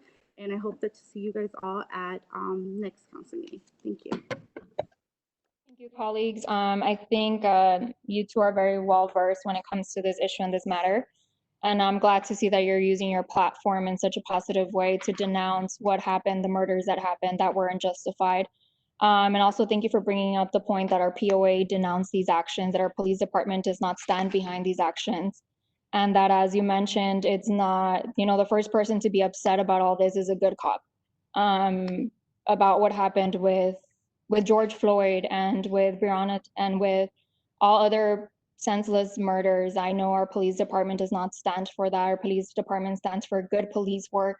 And I know that this is an ongoing conversation in our nation, in our state. There's legislation that will be passed. There's conversations that we've had here at City Hall with our chief of police. Our chief of police continues to take calls and questions with regards to our policies and our procedures, our body cams that were purchased when we came into the city council in 2019, 2019. So your comments are not falling to deaf ears. We're reading all the emails that are coming through, but we're assessing the situation that's best for the community of Bell Gardens and best for the city of Bell Gardens. Also being cognizant that there's also our silent residents that aren't emailing in, that don't have those mediums of communications with us. So this is definitely an ongoing conversation in terms of how we approach our budget conversations, how we put more money into programs such as the arts that I know Councilmember Barson is very adamant about, that he wants to fund and he wants to bring to our community.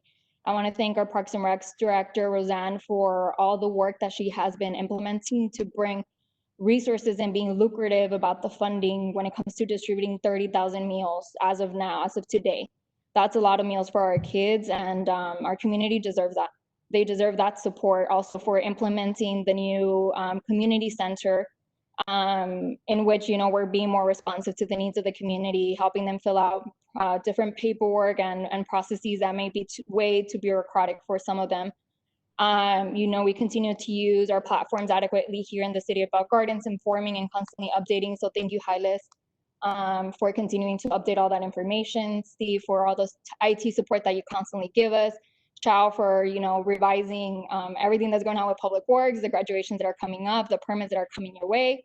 Our chief of police and our department for working with our schools. I know graduation ceremonies are going to roll in the next 2 weeks, and it takes some work and collaboration to allow that to happen, to bring the best that we can to our community. City manager, for taking our concerns every single day, day in and day out.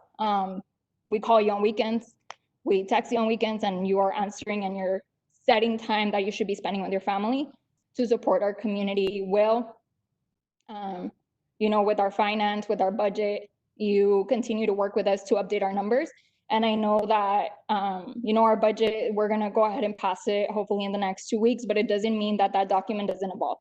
It doesn't mean that we don't update it as we go. As of now, we have different cuts when it comes to our Parks and Recs department, primarily because we're under the notion that we're not going to be able to have these mass gatherings. But I'm sure, you know, if the county and the state allow us and permit us to, then we're going to go ahead and revise our budget and possibly allocate funding. Now, we have very promising outlook when it comes to our casino situation and the rest of our revenue sources. As most of you have seen, Ross has a really long line, so business is booming for some, and we're going to continue to support with CDBG funds, our residents with some rent assistance. Of course, we can't do it for everyone, but we're trying really, really hard to support our community. And these are ongoing conversations, so thank you all for calling in, for expressing your concerns. And Councilmember Barcena, yes, Black lives do matter. And this is a moment, as we say in Spanish, hoy por ti, mañana por mí. So thank you for raising those concerns, for expressing, for using your platform. We're going to continue to move forward together as a city, balancing what's best for all of our residents. So thank you so much for all of you that tuned in and that support us as a council. And with that, I'd like to adjourn this meeting at 9:05. Are we skipping Councilmember Aceituno? I believe you already went. You went? Thank you.